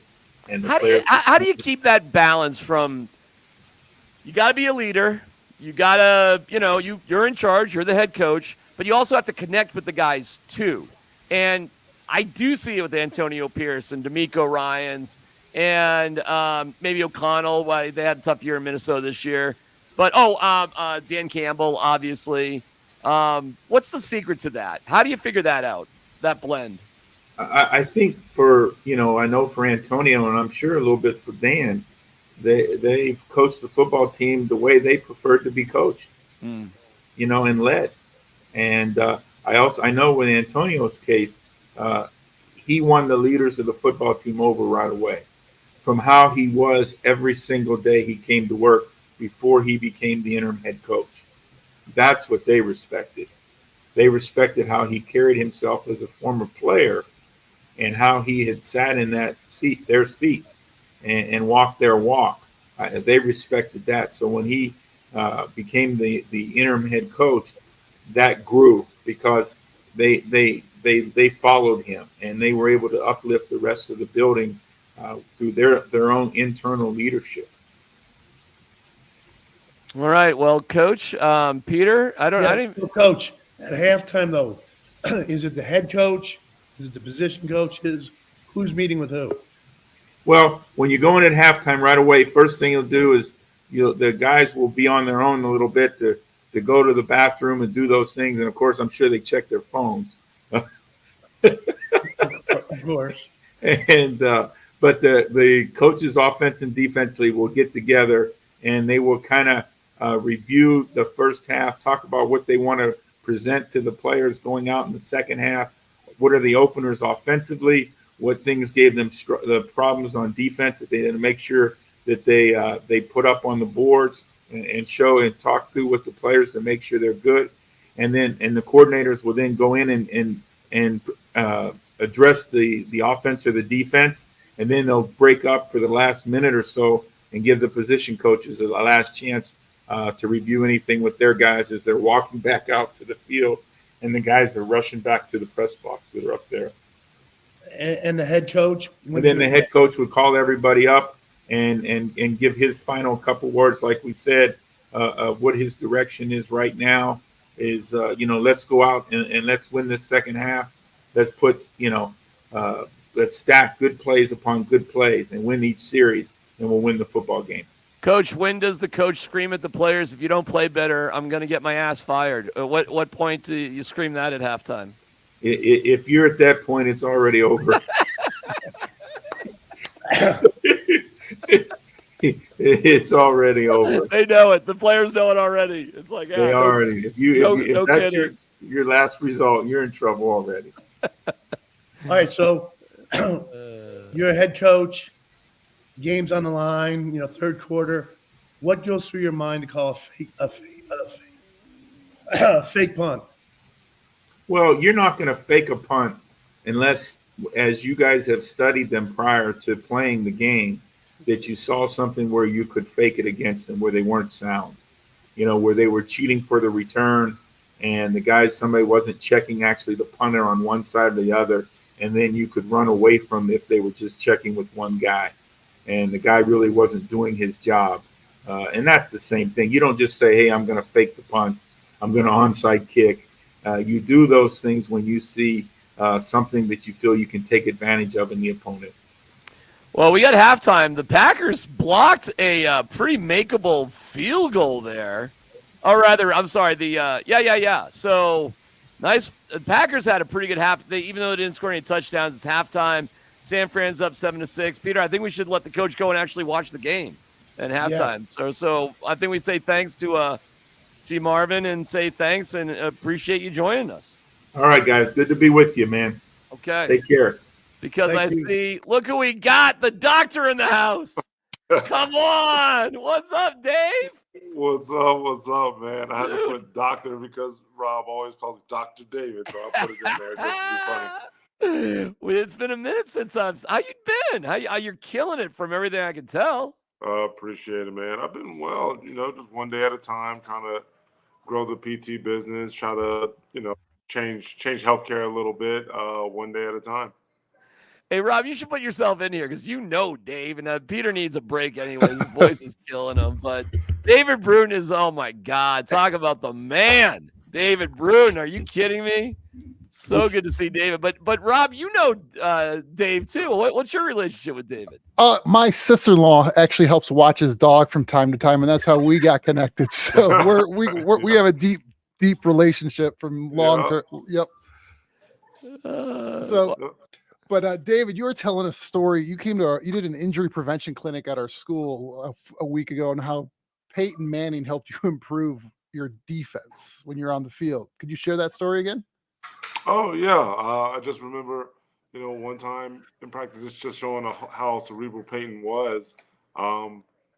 He could always tell when I was rotating down. Didn't matter what side of the ball I was on, right or left. He's like, Brute, your left foot's always back when you're coming down. And I'm like, how the heck do you know what I'm about to do? And it's my body. I don't even know these tendencies. But it just goes to show like how cerebral he was and how in tune with the game that he was, that he would try to pick up little things about anybody just to help his game and help his performance. How close you following the NFL these days? I mean, I know you're busy with a million things, but how close you following it? Actually, I've been a little more in tune to it this year than I have since I've played. Okay. I've been to more Broncos games this year than I have the last 7. So definitely been a little more active, a little more in tune with what's going on around the league. All right, what do you think then? Give us, Broncos. What do you think? Where's your head at with them? Woo! Yeah, so we're gonna go there. Well, I don't know. I mean, hey, brother, you don't have to be mean about it. You can be. Nobody's being mean. I think no matter how you slice it, they're going to be in financial purgatory. I think they're on the hook no matter how Russell's contract, how his playing time, however it plays out. Now, does that mean they start moving players, cutting players, trading players to try to create space, cap space? I'd hate to see. Probably. I'd hate to see that, but more than likely, that's what it's going to have to be, right? One thing that I said, there's been a great improvement with Russell this year, like as far as like his form of play, his productivity, confidence in itself. Definitely was a lot more apparent that he could play the position and play it at the high level that we wanted him to do last year. So I think we see a different side of the coin, or another chapter in his book as far as the type of player that he is. Now, with that, what team do you don't think he's coming back to the Broncos though, right? Or do you? I mean, what do you do? Do we have a first round pick? Do you have? Yeah, they're at 12. They're at 12. I mean, they're at 12. Okay. I mean, So there's a chance, but again, like I said, are they willing to bite that financial bullet? Right. Or do you give him another year and see if he can build on it? Well, I think the problem though is Sean Payton just doesn't. That relationship right there. I was just about to get on that. Like, you know what I'm saying? Like, my thing is, how can you, and I loved what Ryan Clark had said, right? Like, you got the right one and not the wrong one. Like from day one, you're charging at your franchise guy, right? You're the head of the team, the leader of the team. Yeah. Since day one, he's got you in his ear. Don't forget, he's had the fans in his ear all last year and still into this year, right? Like, he's getting it from in-house and out-of-house as far as like, oh, Russell sucks, he sucks. Oh, you can't do this, do better, yada, yada, yada. And I think he's shown that he's able to play. And a lot of those games this year, a few of those games this year wasn't solely on him. Like, no, definitely not. not. The Jets game, like at halftime, you give them a long run right out the gate with defense. Obviously Miami debacle. Think about the Washington game where they rounded off 23 points or something like that in the second half. Like, that's. Right. I mean, Russell could only do so much in certain instances. Do I think he had bad games? Yes. Every quarterback's had a bad game. But I think he's still getting scrutiny from last year's performance. Hey, do you have a relationship with Kareem at all, Kareem Jackson? No, I don't. The only time I interacted with him was when we played the Texans. Yeah, because, dude, how do you play safety anymore, Dave? Like, what do you do? How do you do it? You don't. You really don't. Right? You don't. Like, guys say it's a dirty hit when you hit them in the ribs or down low and hurt their knee. You're trying to aim at their chest, they double catch it. Now they're low and you're still getting fined and penalized. Though I think you all with Marvin were talking about it earlier. It's like, it's just a different era. Like, if he was playing back then, I've seen some of the comments, if he was playing back then in that era where they didn't give two damns about player safety, like, he would thrive, right? David, man, you would be losing money left and right, brother. You would be. I mean, but that's how you play. I would start aiming low. Well, we had, hey man, we had Chris Harris on our radio show, and I'm on with Tyler Plumbus and Scott Hastings now, and so we have Chris on, and we go, well, what do you think about Kareem? And Chris goes, does he like money? That's right. You would change it. You would change it 110%. And that's what he said too. It's like Chris did, he wasn't trying to rip on him or anything. It's just like, hey man, do you like money? I mean, change it. Yeah. I mean, and even then, like, if it's not about if you don't care about money, you made say you made Peyton Manning money or whatever. Yeah. What about the thing you're doing with the team? Like every time you do it, it's 15 yards and a first down. 15 yards and a first down. Right. Like you're just extending the play. So at the end of the day, does it become more so selfish? Interesting. Do you think it? I mean, not to pick on Kareem, but if that's happening, is the rest of the defense looking at you like, come on, man, you got to get it together here, right? Like we all got to do it. Yeah. I think so. I think it comes to a point in time. It's like, man, this is becoming a lot. Like, yeah, it's cool. You did it. Now, everybody knows you're going to try to head hunt. Everybody knows. All right, can we chest hunt? Can we stomach hunt? Like, can we bee hunt? Like, can we hunt another way and still be an enforcer? You know what's funny? I've talked to quite a few receivers, and they have said, they've told me, if somebody's going to come at me, I'd rather have them come at the upper rather than the lower. Because when you come at the lower and you come at their knees, I mean, it's a weird thing to say because concussion to me is a way more serious thing to deal with for your entire life than like an ACL. But, you know, dude, come on now. With the NFL concussions, these guys come back in 3 weeks or 3 weeks. What am I talking about? Yeah, all week. 10, you know, it's ridiculous. 10 days sometimes. Yeah, even sooner than that. Yeah, I think the time missed initially is the immediate impact is greater with an ACL versus a concussion, right? Like you're missing 2 weeks, maybe 3 with a concussion. With the ACL, obviously you're missing 9-10 months. Yeah, but you know, and you know better than anybody, life is long, right? And I get it. You're out 9 months, 10 months, but ACLs heal, Dave. They heal. They heal great.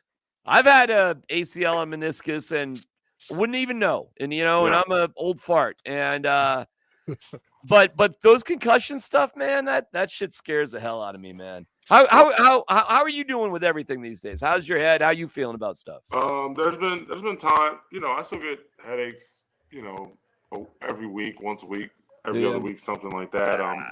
I've had a few days where I've had to cancel patients because my headaches have gotten so bad throughout when I'm working at the clinic. So I've been doing some things as far as like neurofeedback lately. I've been reading and doing research on creatine and looking at the whole mushrooms, not the psychedelic ones, but the Umbo brands, and see how that can help with sleep management, anxiety, all the different things that come along with having a history of those concussions. You talking concussion? I'm sorry. I was just gonna say, are you talking to Plummer at all? Because he's the world expert on that. Are you? Yeah.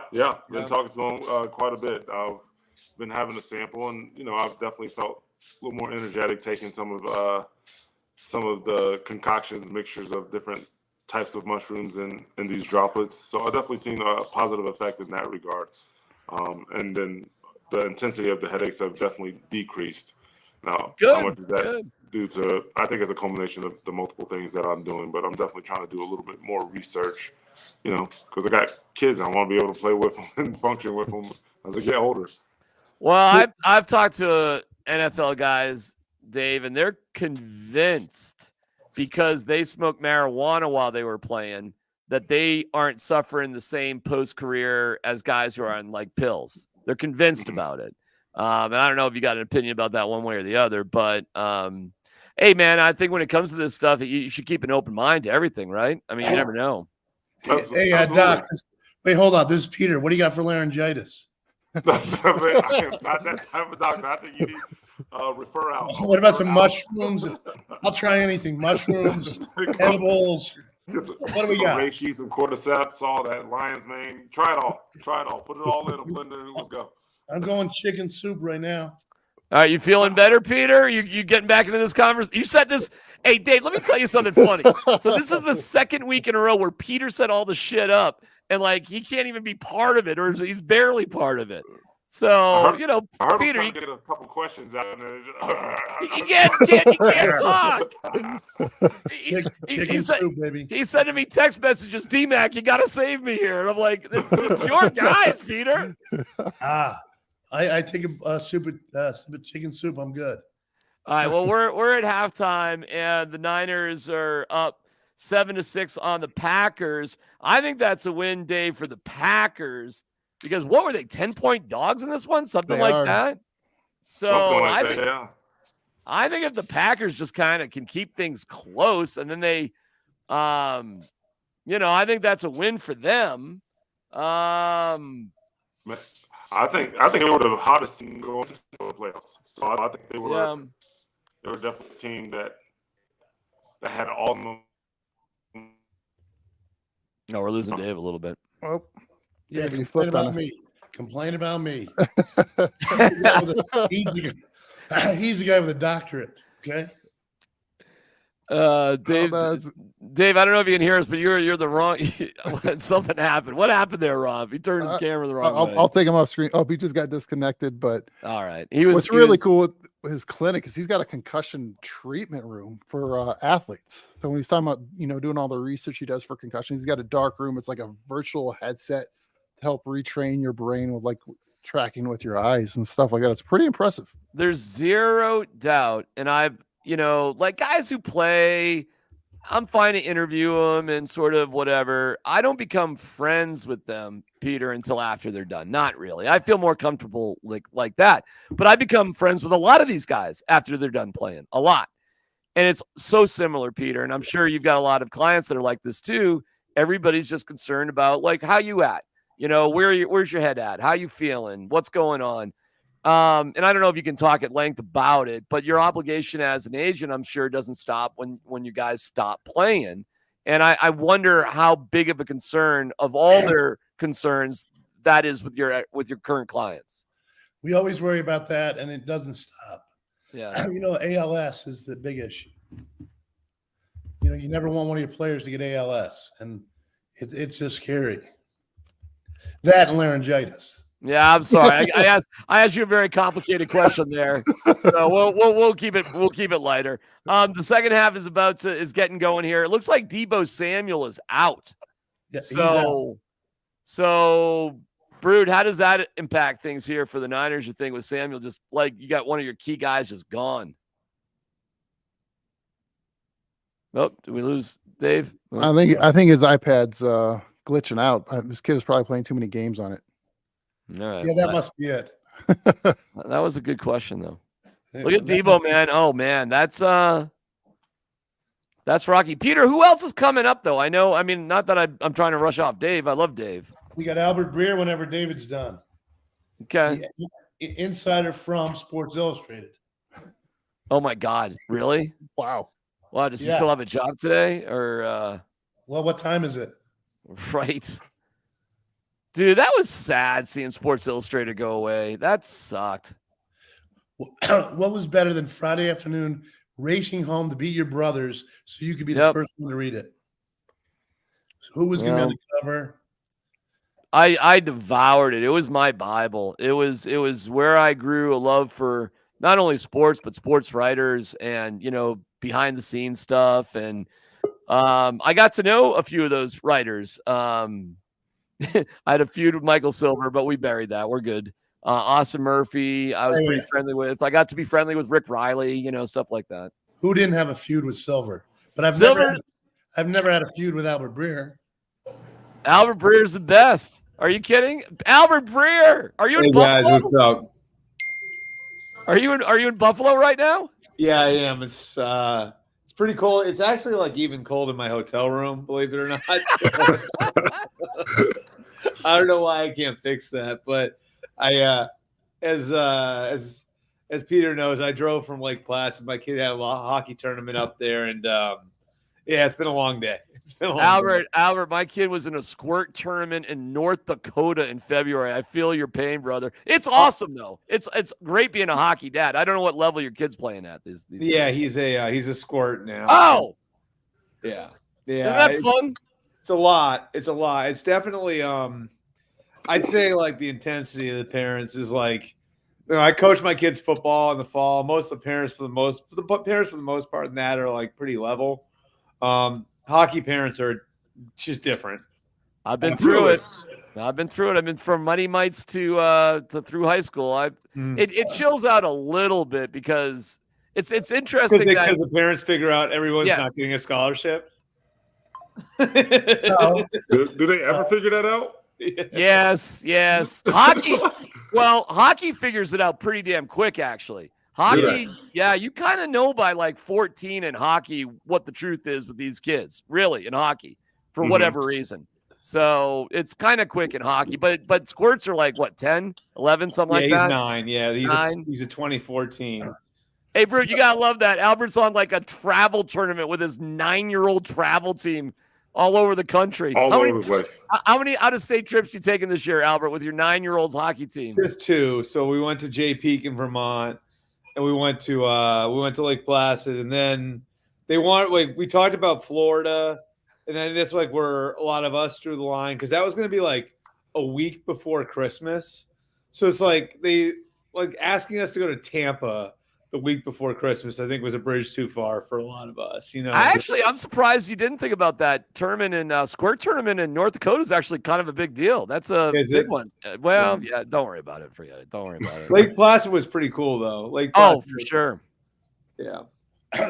So Albert, for those who don't know, is the big insider, NFL insider for Sports Illustrated, but he's worked for everybody. He's as dialed in as anybody. He's a much more, he's Adam Schefter with a little bit more modesty. Well, what Peter or Albert, just what's going on with Sports Illustrated? What's the deal? Yeah,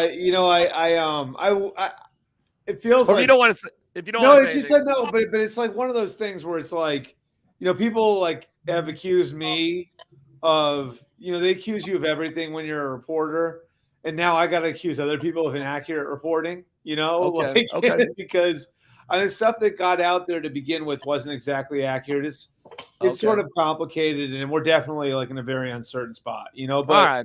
I'm, I've loved my time there. I've been there for 7 years. Yeah. And the idea that we're shut down right now is wrong. Like I'm in Buffalo to cover a playoff game tomorrow.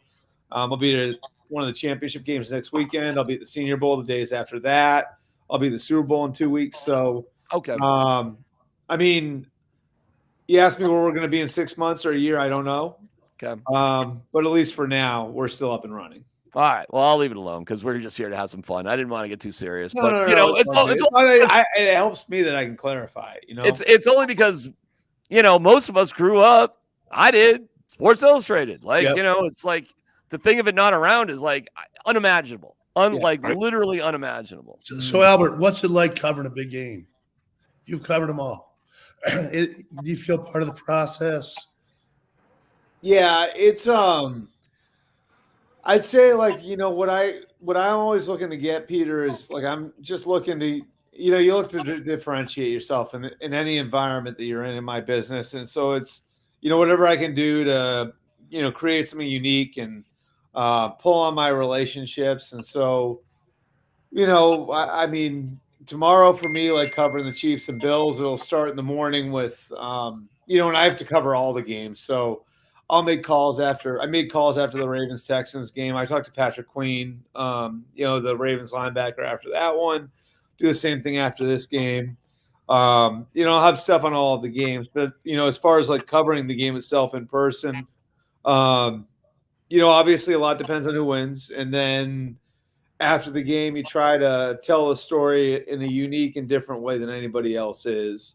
And so it's a little different than like a lot of my day-to-day stuff, which might be more news-oriented. But it's, you want to give something. I had a boss who said to me once, like, take them where they can't go. And that's like, I think sort of the crux of all of it for us, and I think that's in every line of journalism is like, how do you take people where they can't go? And sometimes it's like a piece of inside information they wouldn't be getting otherwise. Sometimes it's actually going into a place that they wouldn't normally be able to get into, but take them where they can't go. So yeah, like you're just sort of looking for something unique in a unique way to tell the story of what happened over those 3 hours that everybody saw on television.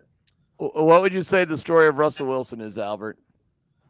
Oh man. I think this is, I think he has the same problem. He will have the same problem that Tim Tebow had, that Carson Wentz had, that Jay Cutler had, which is, I think, like what happens with a lot of guys when they aren't at the point anymore where somebody's going to bring him in as a clear-cut starter. It's like, okay, like where does this guy fit in? And people sometimes make the mistake of thinking like it's just the top 32 quarterbacks starting, and then the next 32 are all backups. Right. The job of backup quarterback is much different than the job of starting quarterback. And so, your backup has to fit in a certain way. And I think your backup has to, like your backup can't be one of the most famous people on the team, or it's harder. It's hard to do that, And so how is he going to fit in? How is he going to be a resource to the starter? If he's paired with a younger player, how is he going to mesh with that younger player and help or hurt that younger player's development? Those are all things that I think are part of the equation. And so Russell, based on his history, that's something you've got to ask. Like, if I'm a team, it's like, do I want to bring in Russell Wilson? Like, say you're the Bears, right? And you're going to draft Caleb Williams. Yeah. Do I want to bring in Russell Wilson as the bridge, or do I want to bring in Case Keenum as the bridge? Well, I'll tell you from covering, man. Wilson as the bridge, or do I want? I mean, it's just like that's the question, Like some of these guys, like Keenum or these other, they don't bring anything with them. They're good, right? Russ, like most people, I would say most teams want their backups to blend in with the furniture. Like that's it's just what it is. And like the idea of your backup quarterback being a celebrity. I mean, again, like that's why Tim Tebow had trouble getting a shot anywhere else, because teams were like, yeah, like it's worth it to bring in a guy like that if he's like one of the 10 best players in your team. But if he's like the 35th best player or the 40th best player in your team, like we don't want to deal with all of that, And I think that's the problem that Russell runs into. Now, what I could see is like, does he go to like I think like you look at the teams that are like in the middle of the first round that might need quarterbacks, right? Mm-hmm. So Atlanta, Vegas, like, is there a team in the middle of the first round where that team has determined we're probably not quite bad enough to draft one and we don't want to trade up to go get one? So can we find a guy to give us a year or two? At $1 million. The idea of Atlanta is sort of fascinating because if that's Belichick, Belichick loves reclamation projects. Yeah. Could something like that work? I think it would almost have to be a situation like that.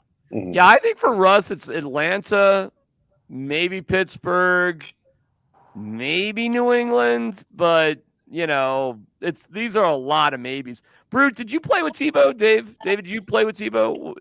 Yeah. I was here with Tebow when the pass to DT that playoff year. Yeah.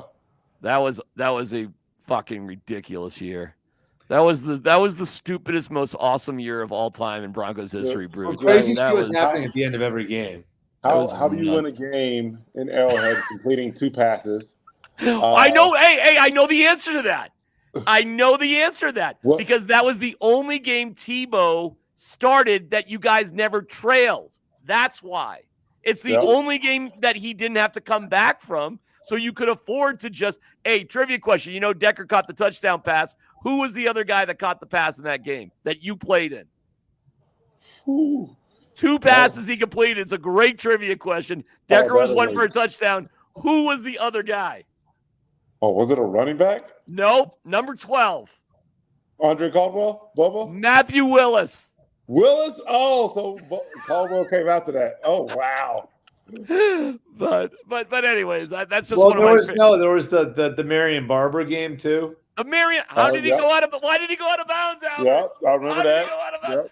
How about Miami? You're down 15 with 3.5 minutes to go and you won. You know what's the craziest thing about that was? Like, I always thought it was super crazy how that happened at the same time as Linsanity. Like they were going on at the same time. Both of them made no sense. like neither of them made any sense. No, but the greatest story of all time from that is as incredible as that was, the Broncos did, Dave. You guys lost your last 3 games, including that horrible Tebow Orton Chiefs game that was terrible. So this is the craziest story, Albert, of all time. And you may already know it. But that week before the Pittsburgh playoff game, the plan was for Brady Quinn to go in on 3rd down. And they had been practicing Quinn being ready to go. I remember that, yeah. One of the most bananas stories, but the game just sort of was going good, Dave. Am I right about that? Yeah. Quinn was getting ready to go in, right? Yeah. I mean, we were thinking about that 2 quarterback system in a sense, right? But yeah, defense was able to hold their own. I mean, I think that's what we did most of the time for us to win those games, right? But Yep. yeah, it was the most insane thing that I've ever been a part of. It had to piss you guys off a little. He was getting all the credit. Hey, you guys played great that year. It had to piss you guys off. I was just about to say that. Like, I was about to call DMac out on it. It's like, DMac, y'all whole media frenzy. It was Tebow mania. Didn't even give 2 shits about the defense. I'm like, we helped holding teams to 7 points, to 10 points, to 14 points. Every week. Even the games we lost. Even the yeah, we're holding them to 14. You can't score 15 points, like, right? In a league that's averaging 28 points a game. Like, I talked to Decker after that season. I go, what was it like catching passes from Tebow? And he's like, well, one pass would come in like this, the next pass would come in like that. Yeah. It was, but I tell you what, man, it was a special year. And that Pittsburgh game was, I mean, it was bananas, bro. And especially Albert, if you remember, they had just changed the overtime rules. They had just changed them. So when DT scores, listen, man, I'm not putting on DT. He didn't know the game was over. And I don't think half the crowd knew the game was over because it was just so new. I was so glad the game was over. My Achilles was hurting so damn bad. I was so glad that was the. Albert. Speaking of Bill Belichick, where does he wind up? I think Atlanta. Packers score alert. Packers score. Yeah. Yeah, the Packers just scored. Did he get 2 feet in? Wide. I mean, bad coverage bust there. Melton was wide open. I think he winds up in Atlanta just because I think he badly wants to coach. I think that team is close. And I think a lot of people don't realize how solid they are all the way around, but they need a quarterback. And not that that'll be easy to fix, but if you have Belichick, then you're probably gonna have a good shot of attracting a Kirk Cousins or a Russell Wilson or whoever it is. And I think a lot of it with both him and Harbaugh, with the Chargers, is going to come down to how things are set up. Like how does the business side relate with the football side? Where is ownership and everything? Like I think like with both Bill and with Jim in Atlanta and LA, a lot of whether they go is going to come down to just how things are set up around them. Because I think those teams are willing to pay those guys. I think both those guys, want to coach in the NFL next year. And so, like, it's on the teams to sort of figure that part out.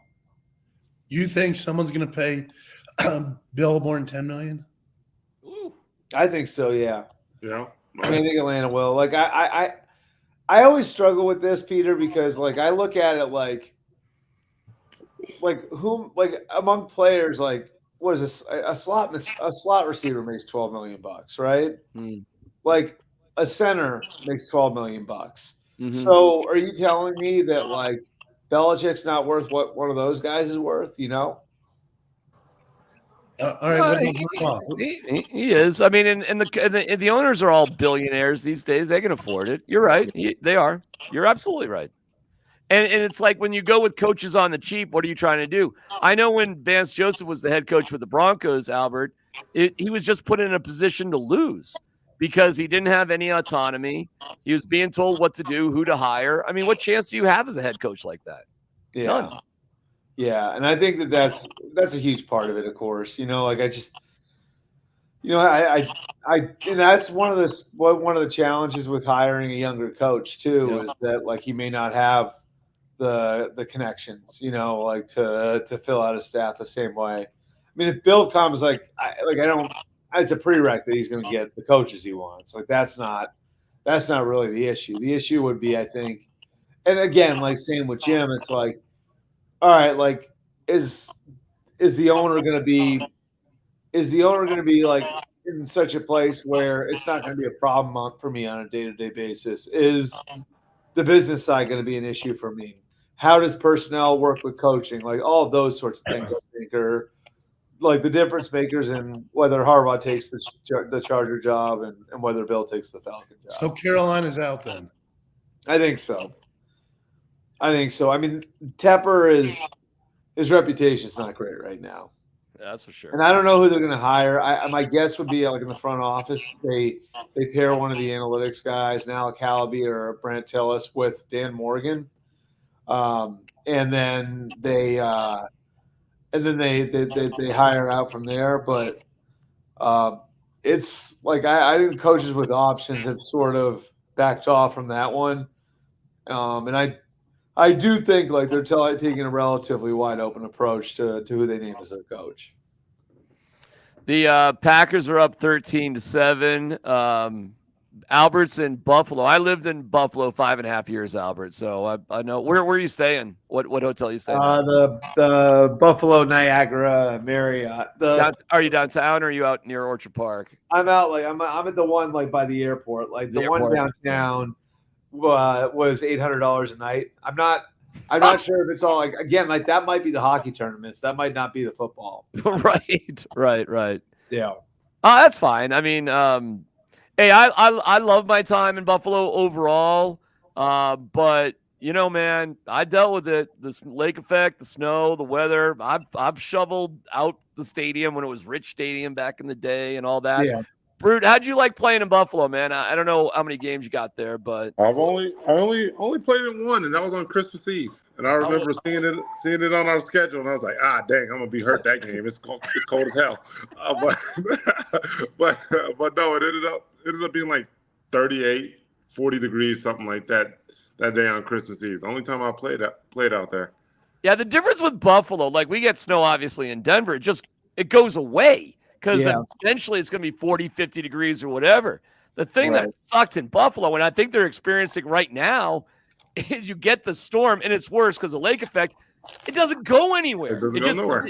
It just sits there, and then it happens again. So, I mean, I know you just got there, Albert, and good for you for driving. That is a nasty I didn't drive. have much of a choice. I mean, like, you can't fly out of Lake Placid, really. So it was either, like, I go to this other small airport and then fly with a connection. It's going to take 7 hours total. Fuck that. You're better on the You're better on the New York State Thruway. Yeah, I mean, especially because like I didn't want like my flight to get delayed. And then all of a sudden, up there he goes. Kittle. Yep. McCaffrey's gone. He's going. He could go. Yeah. Touchdown. Christian McCaffrey. All right, let's get back to the game. Christian McCaffrey. Albert, how much is Christian making these days? $12 million a year. Huh? He's at 12 this year. He at 12 this year. I think his average is 16 though, right? Correct. Yeah. Yeah. So what's the next running back that's going to make Christian McCaffrey money? I don't know if that's going to exist much more. Much longer, right? I mean, who would it be? I mean, is there a young guy right now that Saquon won't make that much? And he's free. And he's a good player, but he's older. Josh Jacobs won't. No. How about Bijan Robinson? He could down the line. He's pretty good. Maybe he'd be the one. You know what? Honestly, I don't know if there's ever going to be another one. Seriously. They're so good coming out of college and they're so replaceable. It's ridiculous. It's just that. Well, that's the problem. It's not like that. I don't think it's like that there aren't good ones. It's that there are too many good ones, Right. Exactly. It's too easy to find one. And even if that one isn't as good as Christian McCaffrey, you feel like you can at least approximate it. Well, I mean, like for the Broncos, if I'm just staying here local with Denver, you got Javonte Williams, who I think, Dave, came back way too soon from his ACL. Way too soon. Mm-hmm. And, an undrafted guy like Jaleel McLaughlin comes in. Pretty good, right? And then Samaje Perine's just hanging around. And you kind of look at Javonte, and he made a heroic comeback. But this is what these guys have to do, Dave, and I think they come back too soon. I really do. Because they feel the pressure that if they don't come back, they're going to be replaced, David. Oh, especially as a young guy, right? Especially you don't have the years in the tank, and like you all were just saying, everybody's replaceable, especially at that position where it's already a 2 running back scheme, and now it's always a revolving door every year, free agency, the draft, in-season trades. Like, it's a revolving door, especially at that position. So does that make football awesome or terrible? I mean, it makes college football awful with the revolving door, but it's a whole different bag of worms to dive into. But I mean, I think that's just the way it's always been since the beginning of time. It's always been a revolving door. And what can you do? And can you do more than just play one position? And yada yada yada. I think that's how guys are able to stay in the league. Because correct me if I'm wrong, Samaji plays special teams too, right? I don't know. He did in Cincinnati, right? He might have. I'd have to check that out. But hey, Bruton was a special teams guy. Are you kidding me? We don't have guys like David Bruton special teams. But as a running back, you got to be Alvin Kamara or McCaffrey. You got to be able to play in the pass game and the run game. Peter, just kill yourself, Peter. Just what are you doing? Just kill yourself.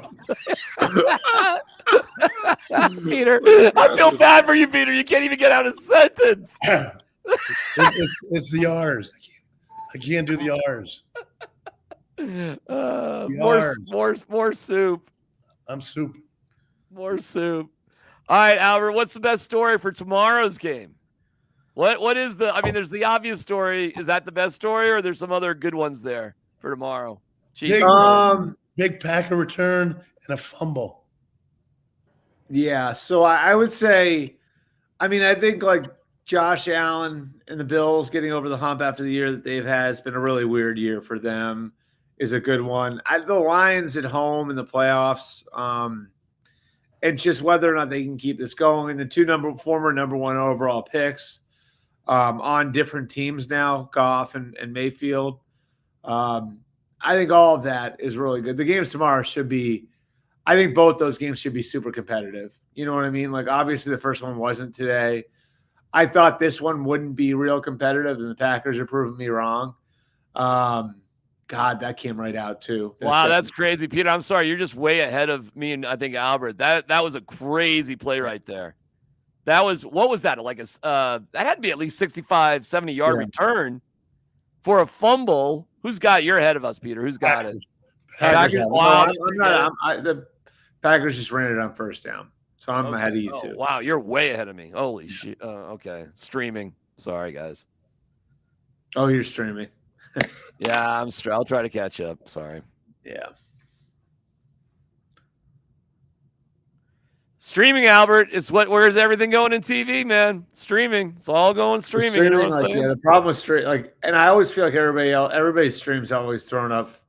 They're always all over the place. Yeah. Where are you guys at time-wise, just so I know? Huh? Like time on the game. Like, what do you got? What are you looking at? 641, 640, 639. Oh, wow. Okay. All right. Oof.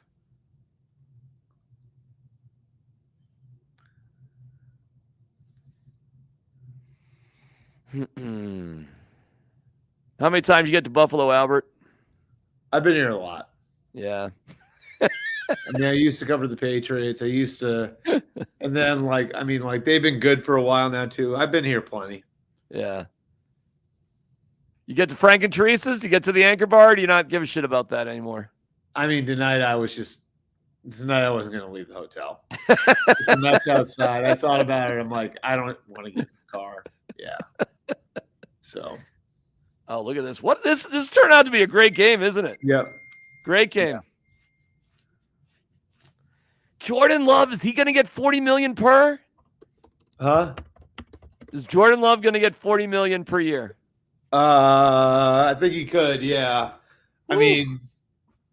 He looks smooth. You know, he looks really, really good. We'll see if they score here. And I'm going to ruin it for you. Touchdown. That's all right. I gotcha. All right. I'm going to have to bail here. Yeah, no problem. No problem, Albert. And thanks for having me, Peter. Thanks for asking me. I appreciate it. I got to go cover the game, all right? Yeah. Go. All right. Thanks, guys. Have a great night. Thank you very much, Later, Albert. everybody. Hey, DMac, the wife just brought me Mucinex. Peter, you are the funniest dude, man. You got a nice wife too. Good for her. All right, we gotta bring Rob back in because we just don't know. Rob, come on back in because who knows with Peter. We love him, but we just don't know. Hey, that was great getting Albert Breer on, man. He's a great writer. Holy cow. Yeah, thanks, Peter. That was really cool. Good dude too. Great dude. Okay, man. Yeah, great dude. So the Packers now, damn, man. Did anybody see this? I mean, nobody saw this, I guess. Going for two. All right. Yeah. How in the world did the Broncos beat the Packers is what TJ's asking on Twitter. Because the Packers just weren't there yet with Jordan Love. They weren't quite there yet. It takes time. And yeah, go ahead. How much do you rely on like the information from the regular season once you get, especially to this round of the playoffs? Like, I don't know how Peter feels about it, but when I talk about it on the radio, I don't go back further than 4 games because I think 4 games is a pretty good sample. But if you go back further than 4 games, sometimes it just doesn't mean that much because things change so rapidly. So I wouldn't question like, how did the Broncos beat the Packers? I would look at the last 4 games the Packers played before this game. So talk to me about that. And was that Broncos team in their last 4 games a better team than the Packers in their last 4 games? And that's at least how I look at it. And a lot of NFL coaches actually do break the season up in quarters. They do. Yeah. So that, don't forget that Packers game happened in October, right? Because then they played the Chiefs and they beat the Chiefs, and they only beat the Packers 19-17, by the way, and it was a home game.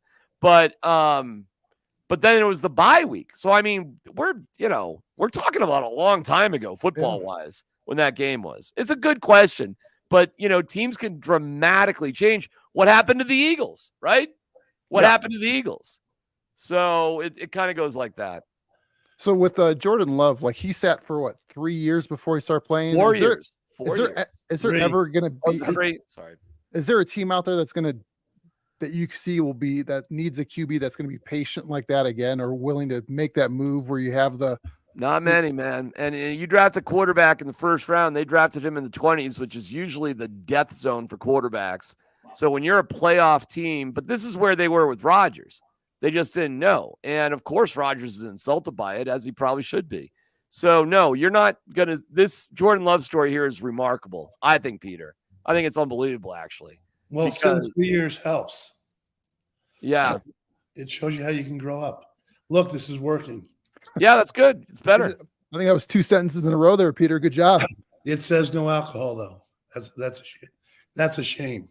Well, maybe get I wonder if Vic is face down in a puddle right now from all the wine he might have been drinking. But what a fun afternoon and evening here, man. I mean, with if you missed any of it, you can go back and see it with Alfred, right? Marvin Lewis, Albert Breer, Vic. And is Vic coming back here, or I don't know who else is on the cavalcade of stars for this event? He said he's coming back. He's probably getting a quick 18 in on a simulator. Is that it for guests though, Peter? I mean, that was great. I'm not complaining whatsoever. That's outstanding. Well, Joe Mixon was supposed to call. Oh, but he hasn't yet. Okay. But with the players, you can't say yes until you see him down there. Yeah, no, I understand how it goes. And hey, what would their season been like if Burrow stayed healthy? You know what I'm saying? Like what? They're playing tomorrow.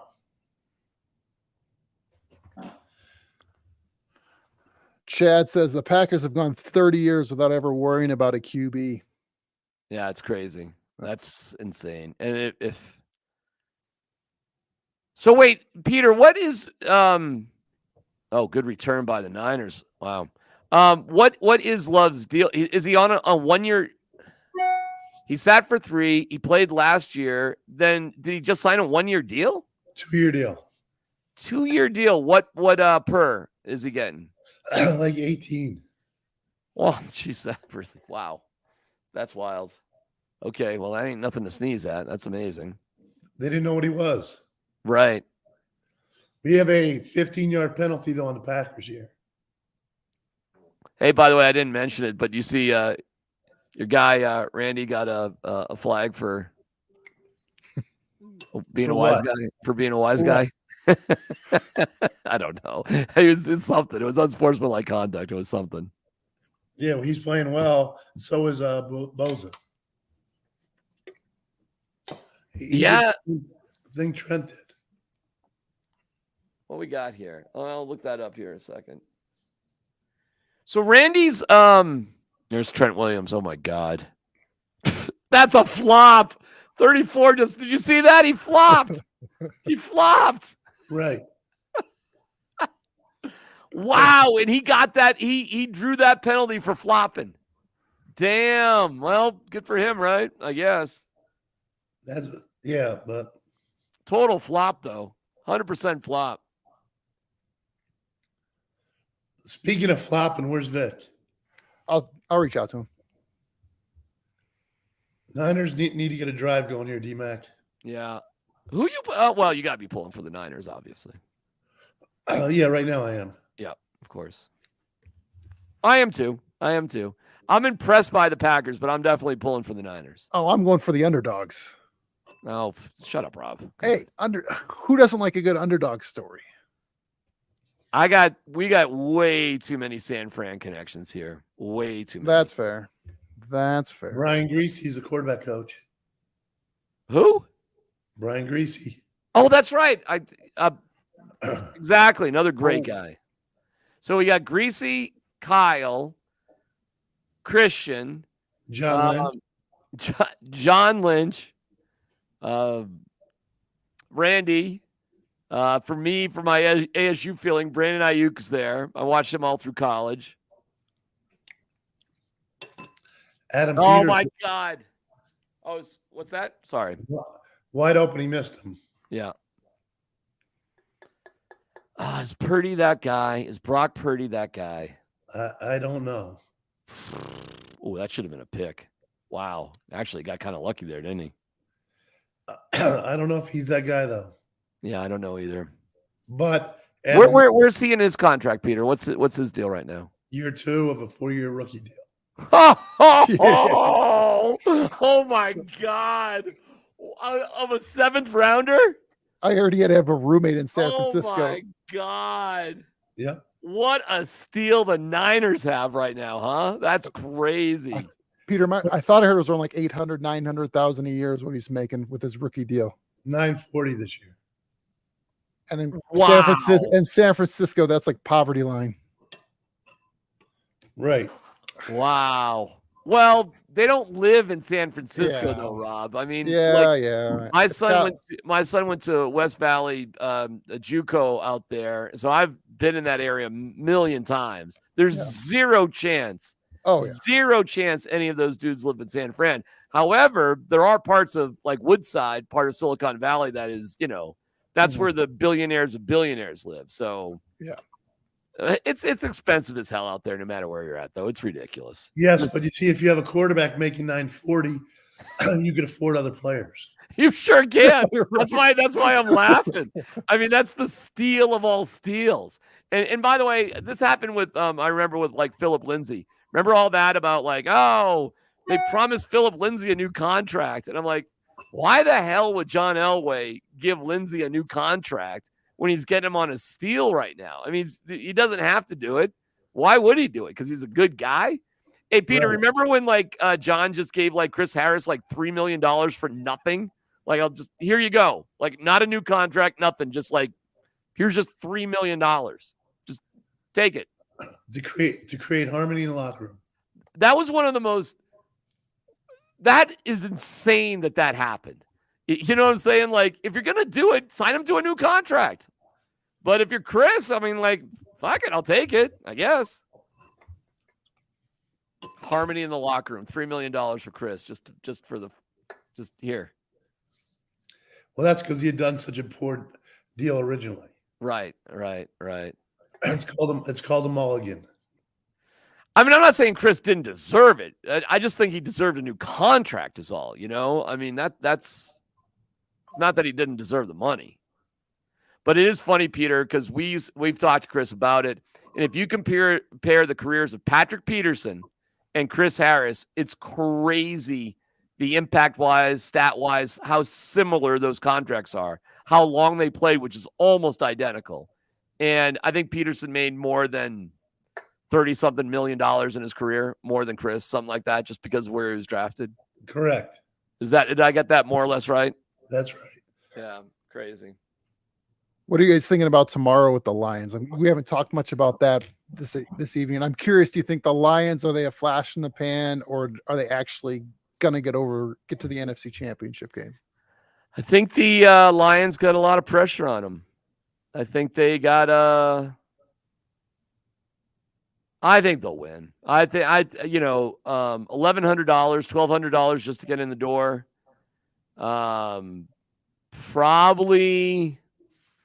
Listen, it's tricky because they've won World Series, they've won Stanley Cups, but you can make the argument tomorrow in Detroit is the biggest sporting event in the history of the city of Detroit. How about that? That could be true. I know guys that haven't gone to games in a decade that are finding money to go to a game. That is crazy. They've won championships Yep. with the Pistons, Tigers, and Red Wings. Is tomorrow a divisional playoff game, the biggest sporting event in the history of that city? Like I said, I know guys that never go to games that are going to that game. I grew up an hour south of Detroit, so some of my friends are texting me like, "Hey, they're going to be at that game." I don't know how they found the money to go to the game. Peter, what do you think about that? Do you think because of how big the NFL is with the Lions, it's the biggest sporting event in Detroit history tomorrow? Bigger than when Claude Lemieux's rematch? I don't know. I mean, is it bigger than Stanley Cups and World Series and NBA championships, a divisional playoff game? Yes. You think so? Just even when you look at the numbers. We need a big stop here.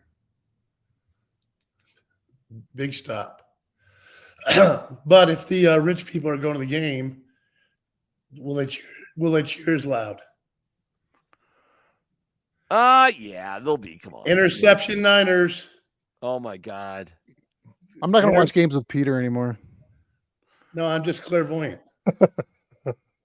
I'm not ahead. I just see the future.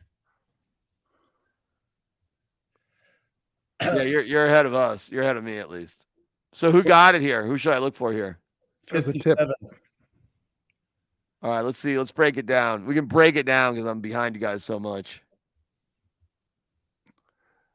It was a tip pass over the middle. Would you think that, Peter? Do you think that was he should have caught that one, or is it, no? That's oh no, it got tipped at the line. It got deflected at the line. I think it got deflected at the line, and I think the receiver deflected it too. Just go down, dude. Big play, huge play. Wow. Yeah. Oh, it did not. No, I'm sorry. My bad. It did not get deflected at the line. My bad. Just threw it behind him.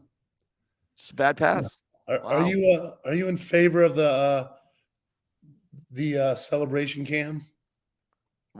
I'm not sure I know what that is. Where you run to the end zone and you. Whatever. Absolutely, it's entertainment. I don't know. The players seem to like it.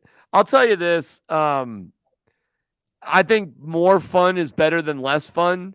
So, I mean, it doesn't do much for me, but the players seem to enjoy it. The fans seem to enjoy it. So, whatever. I'm all for it. Whatever. Who cares? Yeah. So I guess I'm there with you too. But I do find it funny when you can't jump in the Salvation Army pod. Well, there's actually a rule to it. It's one of my favorite things that they used to do, and they haven't for a couple years since COVID, but they used to have the referees come in to training camp, Broncos training camp, and they would go through the new rules. And I'll never forget, one of the rules was you can't use a prop that's there. Like you can't dunk on the field goal. You can do stuff, but you can't use other things as a prop.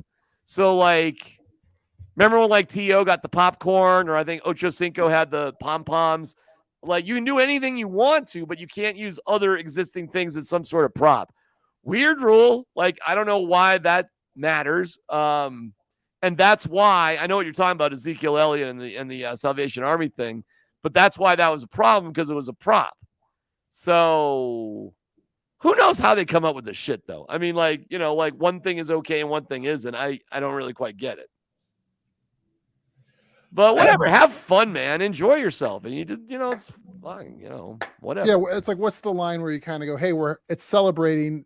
They're not even the celebrated, you know, guys on the field typically on the defense. So let them go, you know, let them go celebrate. Let them go get their moment. I don't give a shit. Why do we care? Niners have the ball. Interception was a poorly thrown pass. Yeah. Okay, Niners. 21-14 Packers. Here we go, right? Like, great game, though, guys. Great game. Way better than I thought it was going to be. It's like the old Packers, Niners Cowboys back in the day. Oh, that is a terrible pass. Oh, my God. That was a bad pass. Wow.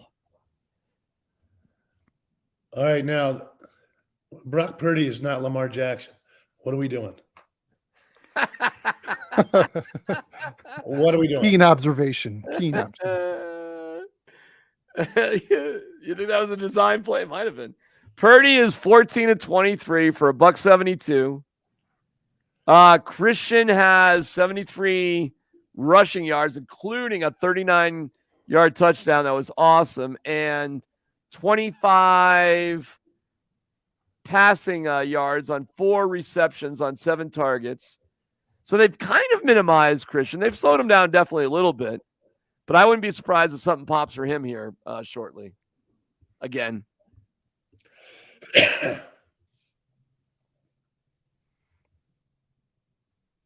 Oh, got to catch that. He makes up for it. Oh, seriously, am I that far behind? I'm on DMac's timeline here. Oh, man.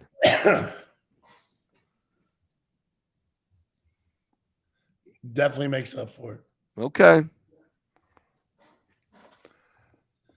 I forget what game I was watching the other day. DMac, you watched the Nuggets Boston game last night. Like, kind of the idea of going when you're on the road versus being at home. Like, when do you go for the win versus going for overtime? Say the Niners score a touchdown here if it's closer to the end of the game. Are you thinking tie the game, play for overtime, or do you go for 2? In general, home teams try to tie, on the road try to go ahead, but we're not even into the fourth quarter, so you just kick the extra point if you can get in there at this point for sure. And things are so much more in your favor at home going into overtime than on the road. So I think most coaches would just, if they had a choice, would take it into overtime. Home teams, that is. Oh, Purdy, another terrible pass. Jesus. 2 in a row. God. They've abandoned the run, though. Looks like. Yeah. Yeah, looks like. The next one should be a penalty. They don't call it.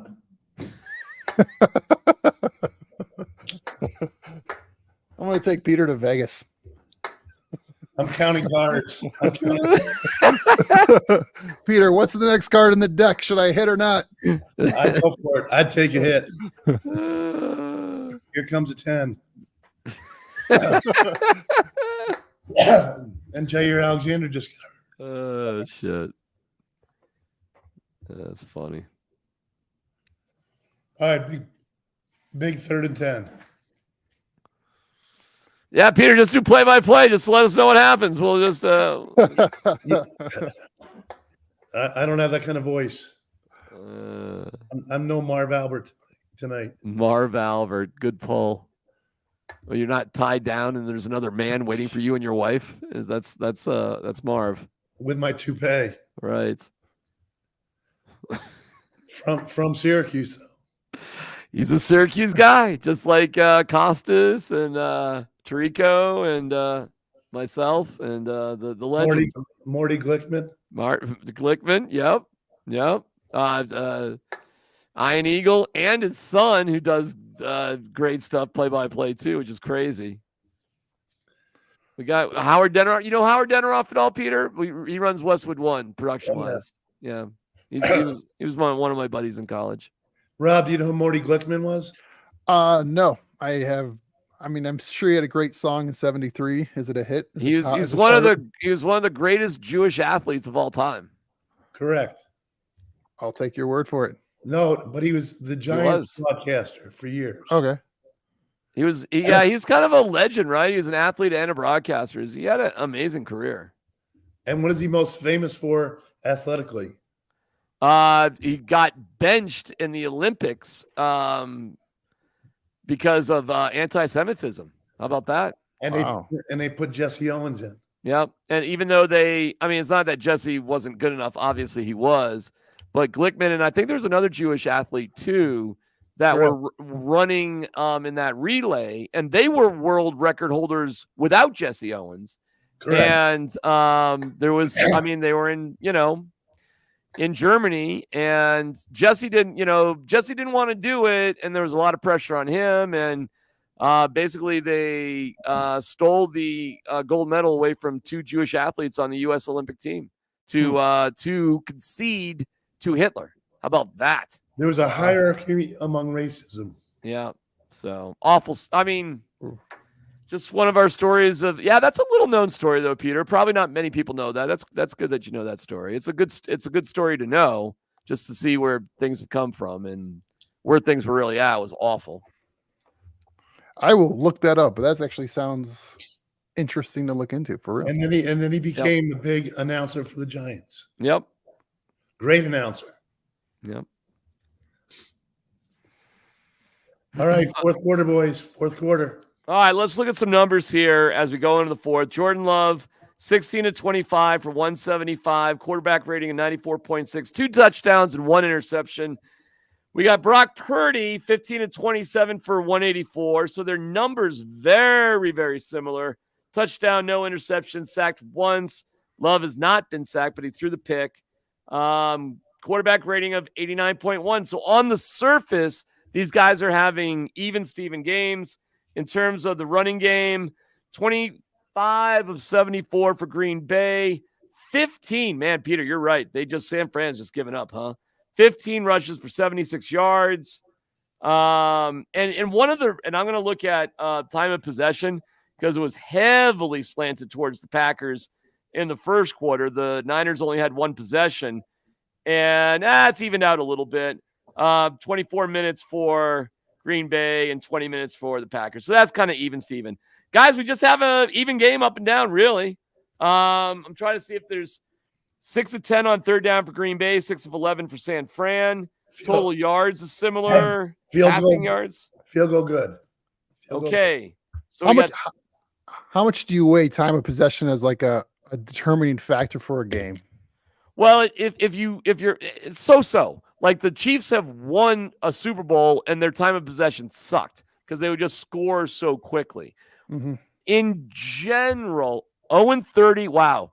Kyle Shanahan 0-30 when trailing by more than 5 points going into the fourth quarter. Damn.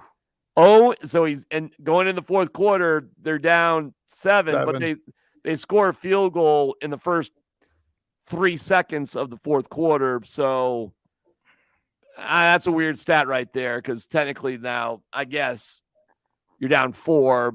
All right, I'm going to ignore that. Who gives a shit about that?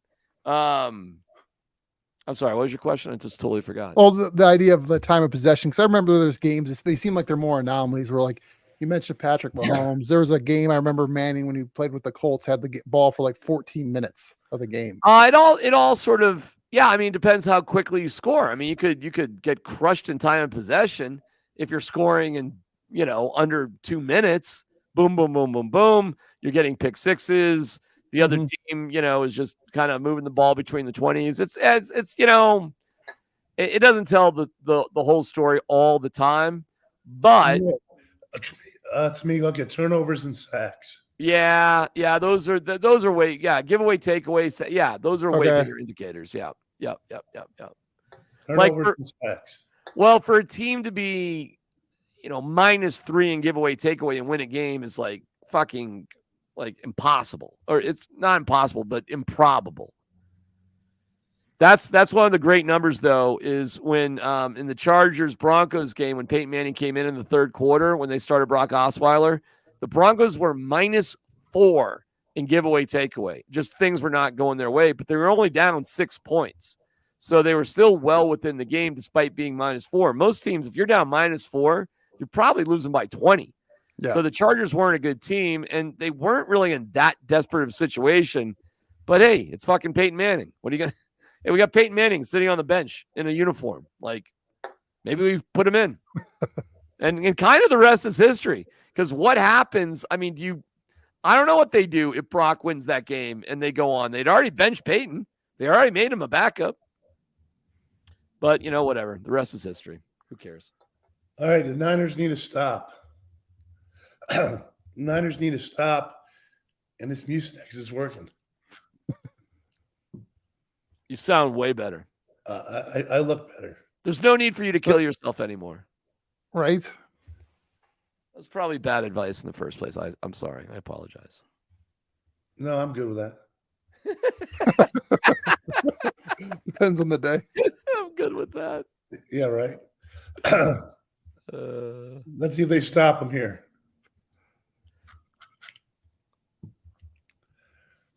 And I'm out of you. Man, good game. I hate double digit point spreads for gambling. I stayed away from this one. Stop. I wouldn't touch it with a 10-foot pole. No. They stop him.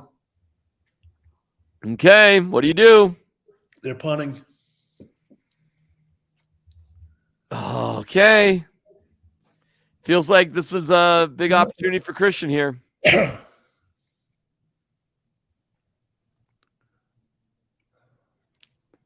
How funny is it that Alfred, by the way, has you got to see his kitchen. It's huge, and he's cooking in his garage, which Right. is huge as well. On his huge, and he has a huge deck. He's cooking in his garage. He's got a gargantuan kitchen. 5. It's a light night tonight. I'm just cooking for 5. By the way, if you're wondering about that conversation with Big Al, that's going to get cut up and posted in the next few days. So stay on the channels, follow them, and you'll get the replay of it. Good. You're gonna do that, huh? Good. Yeah. So I mean, it's a big moment here when we got reconnected with Big Al. So we had that was the first time I had done anything in broadcasting with Al since Al left like 5-something years ago. How about that? Hopefully more to come. Absolutely. He's the best. He's defending Dion too in the catwalk.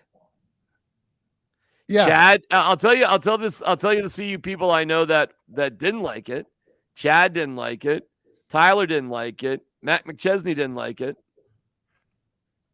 Boy, talking about an interesting world change of difference for like how many times have current college football players walking a catwalk, and it wasn't a catwalk, and it wasn't even making money. It's definitely not making money. All those guys want college kids to make money. Yeah, that's not it at all. It's the whole like special treatment. Yeah, that sort of stuff, that sort of thing. And nobody's saying that it's going to make any difference in when the season rolls around. It's just like, well, what is the culture there? What is happening there? Like DMac, you've coached at least youth sports before. Peter, you coach lacrosse. Have you ever modified a practice or something like that because a star player couldn't make it and you maybe had a hard rule like, hey, if you don't make it to practice, you're not starting. All of a sudden your star player texts you going, hey, I'm going to be 20 minutes late because of whatever. And you're like, oh, practice got moved back 30 minutes today, guys. Sorry. Who are we playing this week? Right. In Detroit, it used to be, if you're going to be late for a meeting, make sure number 20 is with you. Barry Sanders. Who are we playing this week? I have sadly seen special treatment just like Peter's joking about in college with my son, where there were different rules for. I've seen it. I've seen it. Peter's not wrong. Who he playing? I mean, that's well said. I didn't have anything like that because the kids I coached were relatively young. And if you're late, it's probably because your parents fucked up somehow. And I did coach high school kids, but it was never. Well, Peter's a varsity coach now, so he would have to deal with it way more than I ever did. So Peter would be a better guy to ask on that. We benched our best player for the first half because he missed a practice. Well, there you go. Yeah, there you go. Got to do it. Christian McCaffrey for 4. Yeah, it's time for the Christian show right now, don't you think? Take the ball out of Brock Purdy's hands a little bit and just make it. I mean, he ain't your best player. Christian is. So, and with no Deebo Samuel, that's a huge loss for them. Right, and run behind 71. Good things happen when you run behind 71. Yeah, no kidding. Is he the best left tackle in the business, Peter? Yep. God, he is a load. McCaffrey for 10. Keep feeding him. Go Valor. Feed the wolf. Scrappy underdog from Valor. His youngest brother was a good lacrosse player at Valor. Oh, I bet. Yeah. Valor's down in football these days. I got a little gossip on them recently. They're up in lacrosse, though. Yeah, up in lacrosse, up in baseball, up in hockey. And 1st and 10. So why don't you run it again? Why would you do anything different? I was curious why the Packers didn't take the same approach of just keep running the ball to start the 4th, but they went past. It felt like they went pass. Do teams seem like they in the 4th quarter go more pass happy even when they're just ahead by a little bit? Yeah, it's a fair question. Depends on the coach. Yeah. All right, McCaffrey gets stopped. Doesn't matter. He's a machine. Just go back to him again. How about a screen, maybe? Yeah, I like that. That's a good call. Wait, are you watching head again, Peter? Well, Peter's just, it's all right. Yeah, they throw a little freaking. We'll figure it out. They throw a little circle route to him and bad pass. This is going to be a trouble here. 3rd and 10. Well, they're setting up play action unbelievably right here. Well, 3rd and 10, actually. No, that's not great. But who else they got? How about Kittle? How about getting the ball to Kittle again? Where'd Kittle go? Are you guys going to watch the Skills Pro game on the Pro Bowl? I don't know. Peter, are you going to be there? Huge catch by number 15. Huge catch. Where is the Pro Bowl? I don't even know. Is that in Vegas too? Are they Vegas. Are they doing that? Yep. You gonna spend some time in Vegas, Peter, over that period? It's possible. It's possible. You don't get a lot of sleep though. Oh, I know. Watch this catch. All right. What do you need for an acrobatic catch? Oh, great play. Already got hit on it too. Great catch. Yeah, that boy. Guys, that's when you have a quarterback that's a little bit taller that can hang in the pocket, right? That's what you can do. That's a tough play. Great catch. Great throw. Wow, that is in a tiny window. And Purdy, you're right, got blasted. The guy looks kind of shitty, and then he makes a play. That's best pass of the night right there. That's amazing. Yeah, tiny window. Tiny window. Yeah, you should be fired up about that. Fuck. And on 3rd down, too. That was huge. Big play. Play action. Here we go. Well,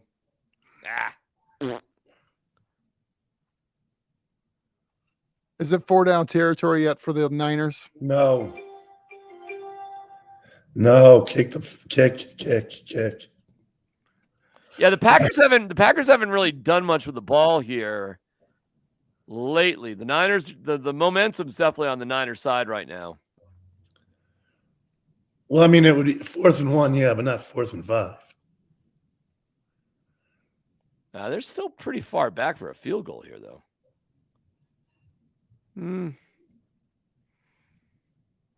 They need a few more yards for sure. 3rd and 10. Oh, they're in some weird territory. I guess you could still.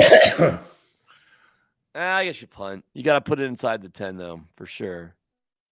I think you're too far right. Well, Peter, you probably already know what happened. You probably know what happened at the end of the game. Incomplete pass. Missed a wide open receiver. Oh, man, Purdy. Jeez. Yeah, 4th and 10 makes it tougher, but if it was more of like inside 4th and 5. And they're punting. All right, I don't hate that. I hate when you kick it out of the end zone. Yeah, is that what they did? Is it a touchback? 10-yard line. 10-yard line's good. 10-yard line's fine. Touchback would be bad. Oh, he had a wide open receive. Oh my God. Oh my Lord. Wait, Brock Purdy kind of sucks here.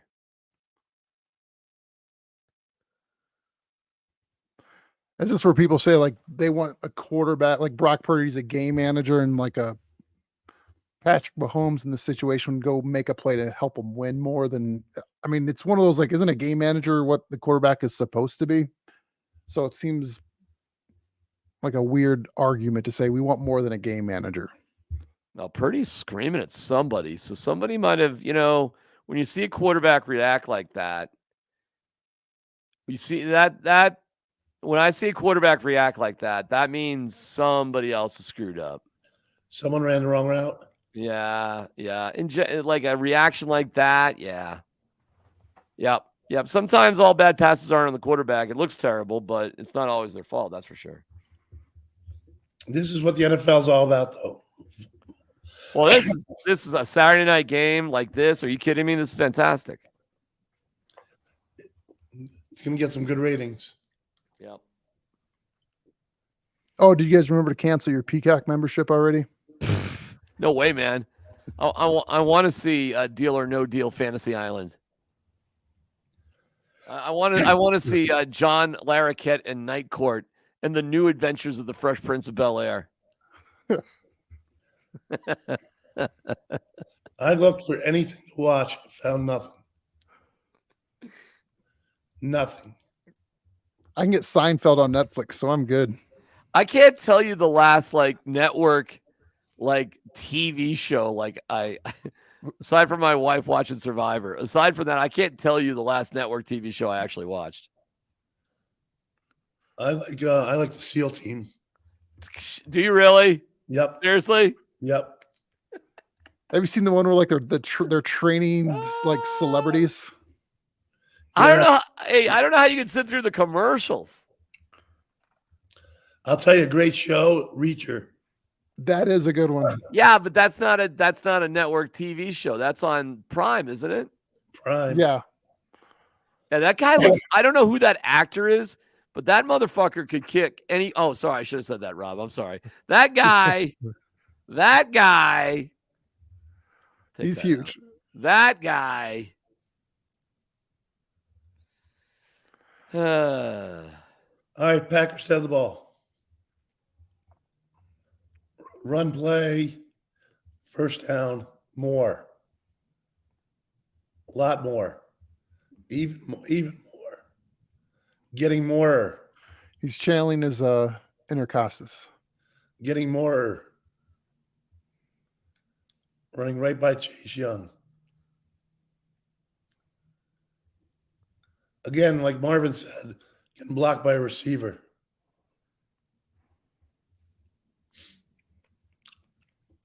Can't have it. Wow. Have you seen it yet, DMac? Yeah, I'm at it right now. Yeah, that's Let's That's terrible. That is terrible. Great play by Jones. Wow. Well, hey, give him his flowers, man. That's a talented running back right there, man. And that's great blocking, a great play call. And that is a massive mistake by the 49ers. Massive. Oh, the DN can't get blocked by a receiver. No, you're right. And then oh man. Well, shit. That's an amazing play by the Packers right there. Great call. Oh yeah, 90. That's right. That receiver just took out 92 there? Yeah, can't do it. That is terrible. Where's Gregory? Where's Randy? They better put him in. Wow. Where was RG there, Peter? I don't control play time. I get it. Another first down.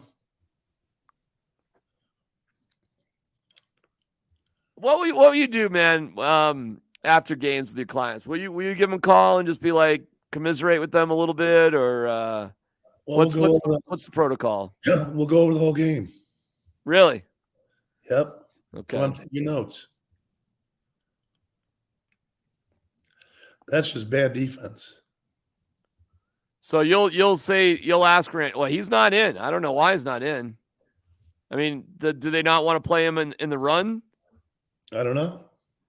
He's in now. Okay, he wasn't in on. Okay, I'm behind you. Maybe they're taking him out for the run game, I guess. I don't know, but he's in on this play and they stop him. Okay.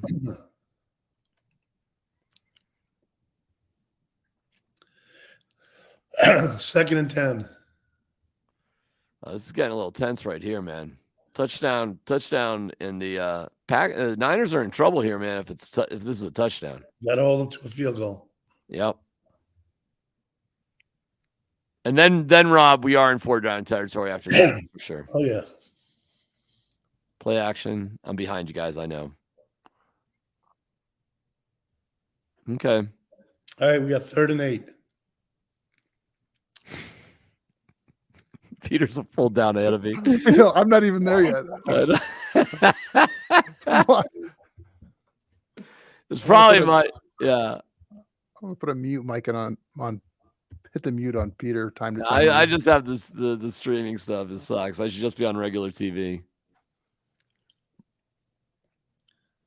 Get the rabbit ears with some aluminum foil going to get the good picture there in the basement. Oh, Randy's on the left side now, huh? Yep. Okay. Well, you can spoil it or you can be patient. Spoiled. Were you the kid where like you knew what the gift was going to your kid or to your like your brother for his birthday? You're like, hey, I know you got the skateboard. You're getting the skateboard. We had 3 brothers, so I always knew what I was getting. Whatever my older brother got last year. Too funny. Field goal. Where's Mason Crosby?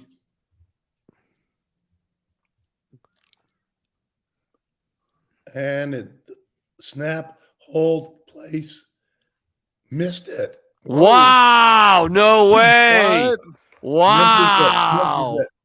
Wow. Where's Mason Crosby? Wow. That is gargantuan miss then. Damn. Wow. Oh, by the hair of my chin. Wow. Wow. Well, hey. Oh, that's a chip shot field goal for NFL field goal kickers. Chip shot. 41-yard field goal. That's nothing for these guys. But did the guy ever that signed with the Broncos that had the yips last year for Dallas? Did Maher. he ever get signed? Yeah, for the Rams. He did well. He did fine. But yeah, Maher, he was the Rams this year.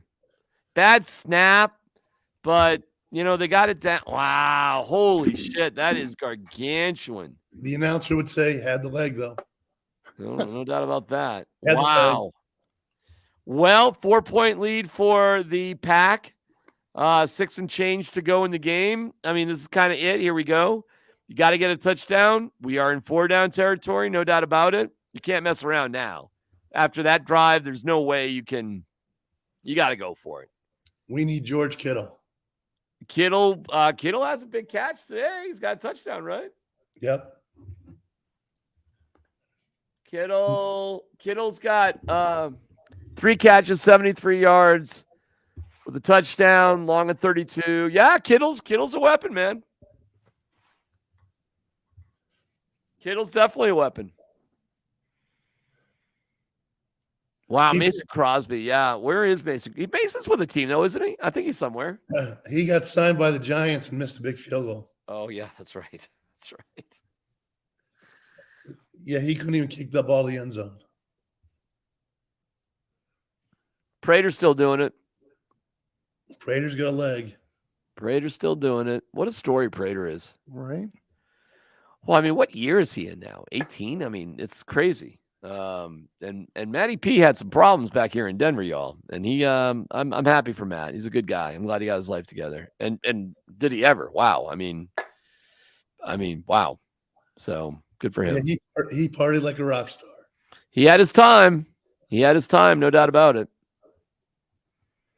I mean, the Matt Prater IKEA security guard, training camp, it's just Jesus, what a story. I know we have time, but it's exhausting to go into. Now they show the kicker looking at the iPad. All right, Purdy's got the ball. Who are our guests? Well, Peter Schaffer, super agent here, and Rob. Rob is our man behind the scenes, aspiring broadcaster, but excellent digital guru for all of us. Rob's more or less helped put everything together. So I think it's just buddies. It's just pals. But it's been a heck of a show, and I'm glad you're going to repurpose some of this stuff, Rob. Oh, yeah, no, if you miss part of it, whether it's like obviously with Big Al, with Vic there in the beginning, we had with Marvin Lewis, we'll get that cut up. Albert. Marvin was great. Yeah, Marvin was great.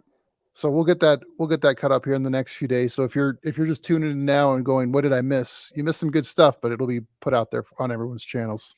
Alfred was classic Alfred. He's doing a watch along and he wasn't watching the game. All right, we got 3rd and 1.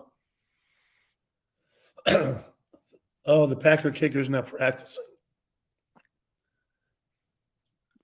You miss a 41-yarder. That's rough, bro. You should practice before, not after. 3rd and 1. And the push play. They get it. Yeah. It was even like less than 1. It was like inches. No, it was a bad mark. Wait till you see it. Oh, really? Because Christian's down almost at the marker. That's what I thought. But it was a bad mark. That's funny. You're saying that the kicker's practicing. Hey, bro. You might want to mix that in a little bit before the kick, not afterwards, bro. Right. It's like what I tell my clients, you don't want to smoke weed on the way to the combine. Smoke on the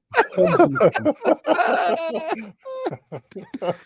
Okay. Yeah, that was a weird. Yeah, they got it. So, but yeah, you're right.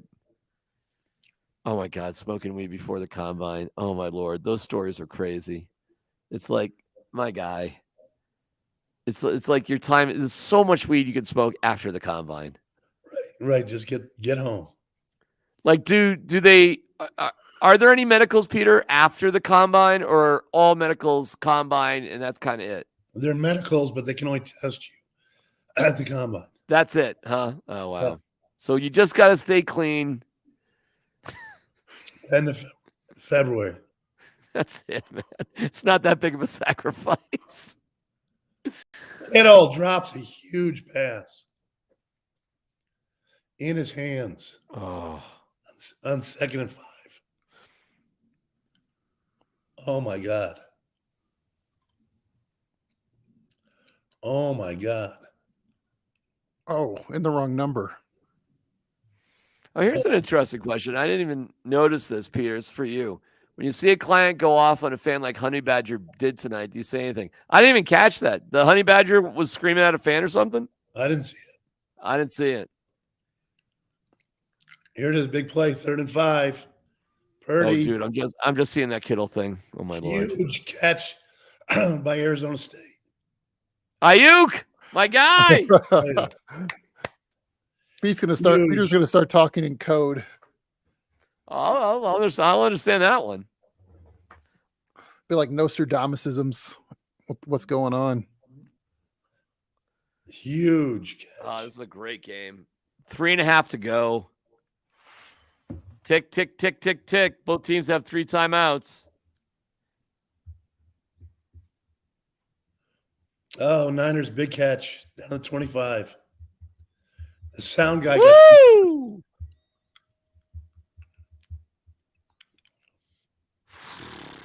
Can San Fran do this?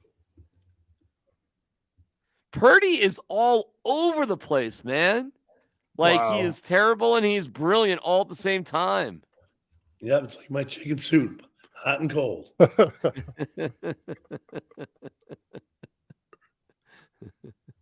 Peter, what time did you know you might have been in trouble for this this podcast tonight? Last night, but Last I thought I'd get better. Kittle catches it, breaks a tackle. He's down to the 16. Wow. 250. Well, now you kind of want to make Green Bay call a couple timeouts, don't you? Oh, I don't. Or you're not worried about it? You don't jinx yourself. You just say, hey, you got a rookie kicker. He just missed one. Fuck it. Right. We don't care. Ball's on the 17. Purdy's playing great on this drive. McCaffrey, first down. 2-minute warning coming up.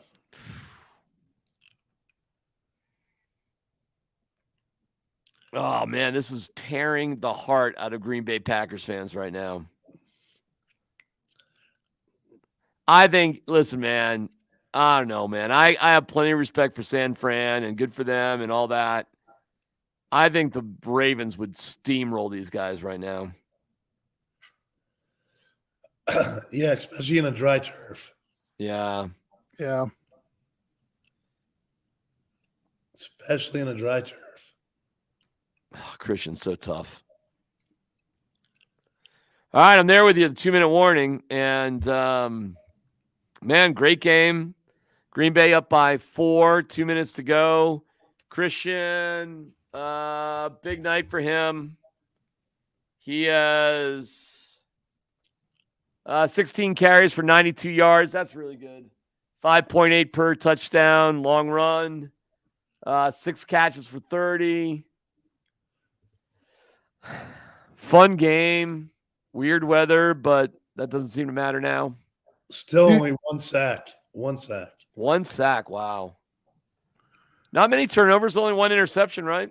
Yep. That's it. There was a fumble, but they recovered it. Packers fumbled it on kickoff, but they recovered it.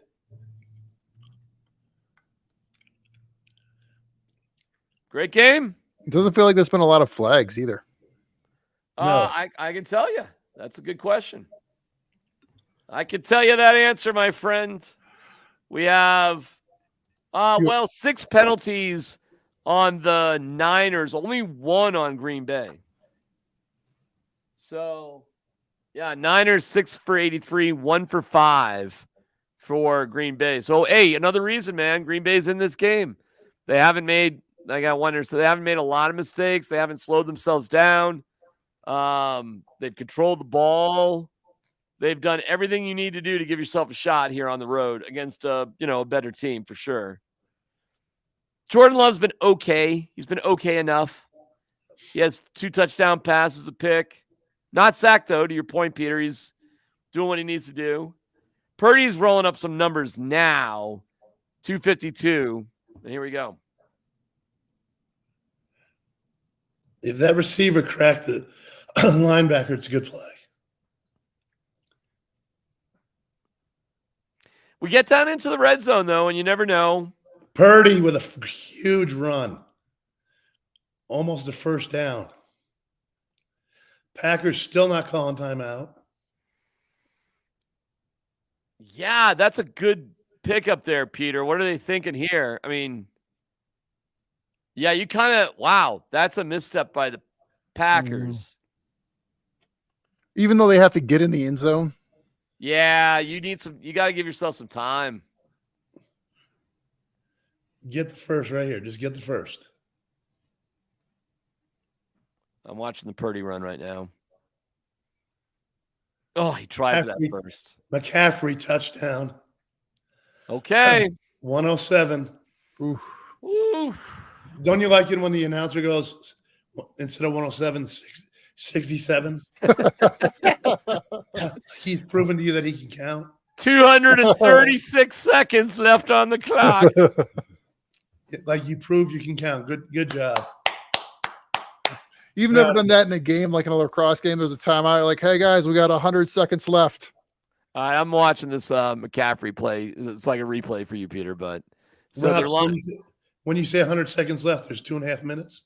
Oh, look at Christian. Good for you, Yeah, Christian. no, clearly you have it. God, I'm pumped for Christian, man. That's awesome. How grateful do you think he was to get out of Carolina and go to the Niners? Yeah, I don't think he hated Carolina. I think he was well respected and treated well and the whole thing. I know he had a nice house and all that stuff, but sometimes you just got to get stuck. And obviously the lineage of his mom and dad going to Stanford and Ed playing for San Fran. I mean, there's something special with the McCaffreys and San Francisco, no doubt about it. So it's kind of I don't think he was anxious to get out of Carolina, but I think it's fair. If he was going to go anywhere, to go to the Niners for Christian's got to be pretty special. Got to be. Yeah. So, and you, if you don't know the geography, this is in Santa Clara, not San Francisco. Correct. And Palo Alto is like 10, 15 minutes away from the stadium. So again, with Ed and Lisa and Stanford, with Christian going to Stanford, obviously, yeah. I would assume it's awesome. I got to assume this is awesome for him. Can we put him on defense right now? Right. Put Christian on defense. He could play there. You don't think he could play safety? I do. I put him out there. And I put Lynch too. John, can you imagine how many penalties and games John Lynch would be suspended playing under today's rules? He would not learn the new rules. I don't think he could change them. 0 against Detroit, though. Because he couldn't touch Barry Sanders. All right. What do you think, guys? No, Barry was the only problem with Barry is we needed to see more, Peter. That was the only problem with Barry. We needed more. Oh, don't you? Yeah. I'm sure. Right. He'll be there tomorrow, right? You'd think? Oh, yeah. Yeah? Oh, yeah. I'm definitely pulling for I do like Baker Mayfield, though. I know. We'll see how that They both have good stories to They do. I listen. A Detroit San Fran game. I'd way rather see a Detroit San Fran NFC championship. Although I do like the Tampa and Baker story. That just would be it's just a better game.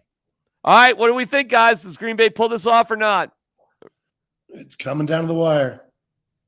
I'm going to say they're going to tie it up. We're going to get some free football here. I'm going to say it's going to be a turnover eventually. 3rd and 2. Coming up, 3rd and 2. Minute to go. Less than a minute to go. 3rd and 2.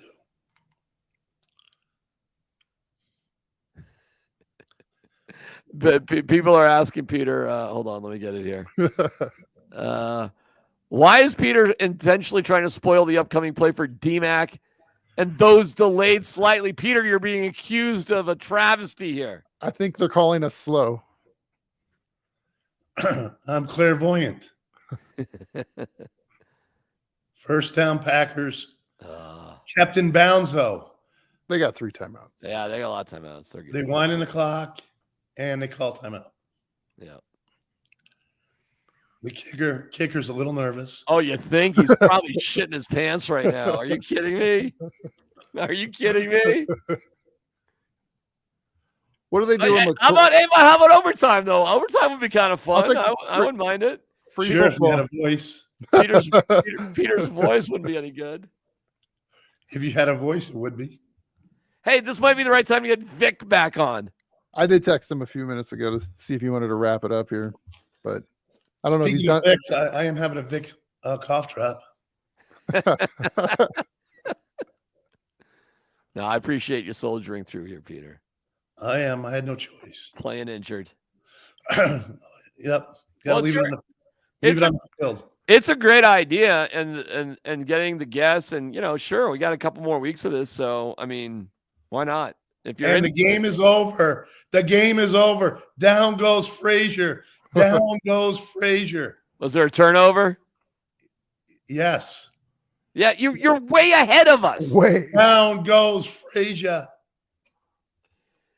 Too funny. Well, let us watch it, and then we can wrap it up. DMac was right again. Well, that's how these games always end. They always end in a turnover or some sort of heroic moment. But you're just, you're forced to do stuff that you wouldn't normally do. No, but it's just a shitty pass.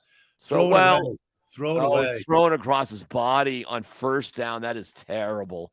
Wow, is that a shitty decision? What are you doing? Wow. And the Go weather, down. too. Go down, brother. Go down. What is this guy trying to do? What an idiot. Go down. The hell's he doing running all over the place, dude? Greenlaw. He did that before. I think that's his second pick. And he did the same thing the last time. Yep. All right, well, that is on a first down play with 2 timeouts. That is a terrible decision by Jordan. Oh, my God, that wasn't even close. Hey, my wife must be watching. Someone said Peter ruins everything. I didn't know what her pseudonym was, though. It sounds like a new show on the Peacock Network. Oh, Love's got to throw that away. Nobody was open. Throw it away. That's a terrible decision. Despite how this God. game wrapped up for the Packers, do you they only won 9 games this year, right? If you're in the Packer organization, are you pretty happy? I'm okay, but that play by Love is going to stick with me a little bit. I mean, dude, it's okay to lose a game against a better team, but you don't want to lose it that way. Hey, Peter, does it hurt that how much that DMac was right here and Big Al was right to start it, where he's like, hey, if you leave the Niners in the game, they're going to come back. It's like, does it hurt to see how much they're right throughout the game? No, I love it. Almost as right as I am when I know what's happening. Right. Too funny. All right, why don't we wrap it up here, Peter? My God, my man, go rest, for crying out loud. It's over. The San Francisco 49ers will face the winner of Tampa Bay and Detroit, and we'll see. We'll see what we do here. Peter's got to rest here a little bit, though, bro. Yeah. But the laundry list of guests we had was really, really special. Super pumped to be part of this tonight. So thank you, Rob, and thank you, Peter. Let's do it. Let's go. My pleasure. Who do you guys got tomorrow? Tampa or Detroit? Detroit. Kansas City or Tampa or Kansas City? Or what's it? No, not sorry. Kansas City. Buffalo. It's time we're all fucking annoyed with the Mahomes and Kelsey and Mama Kelsey and Taylor. Enough of that. Let's go, Bills. Let's go. Love it. Hey, all right, y'all. Thank you so much, guys. All right. We'll see everybody.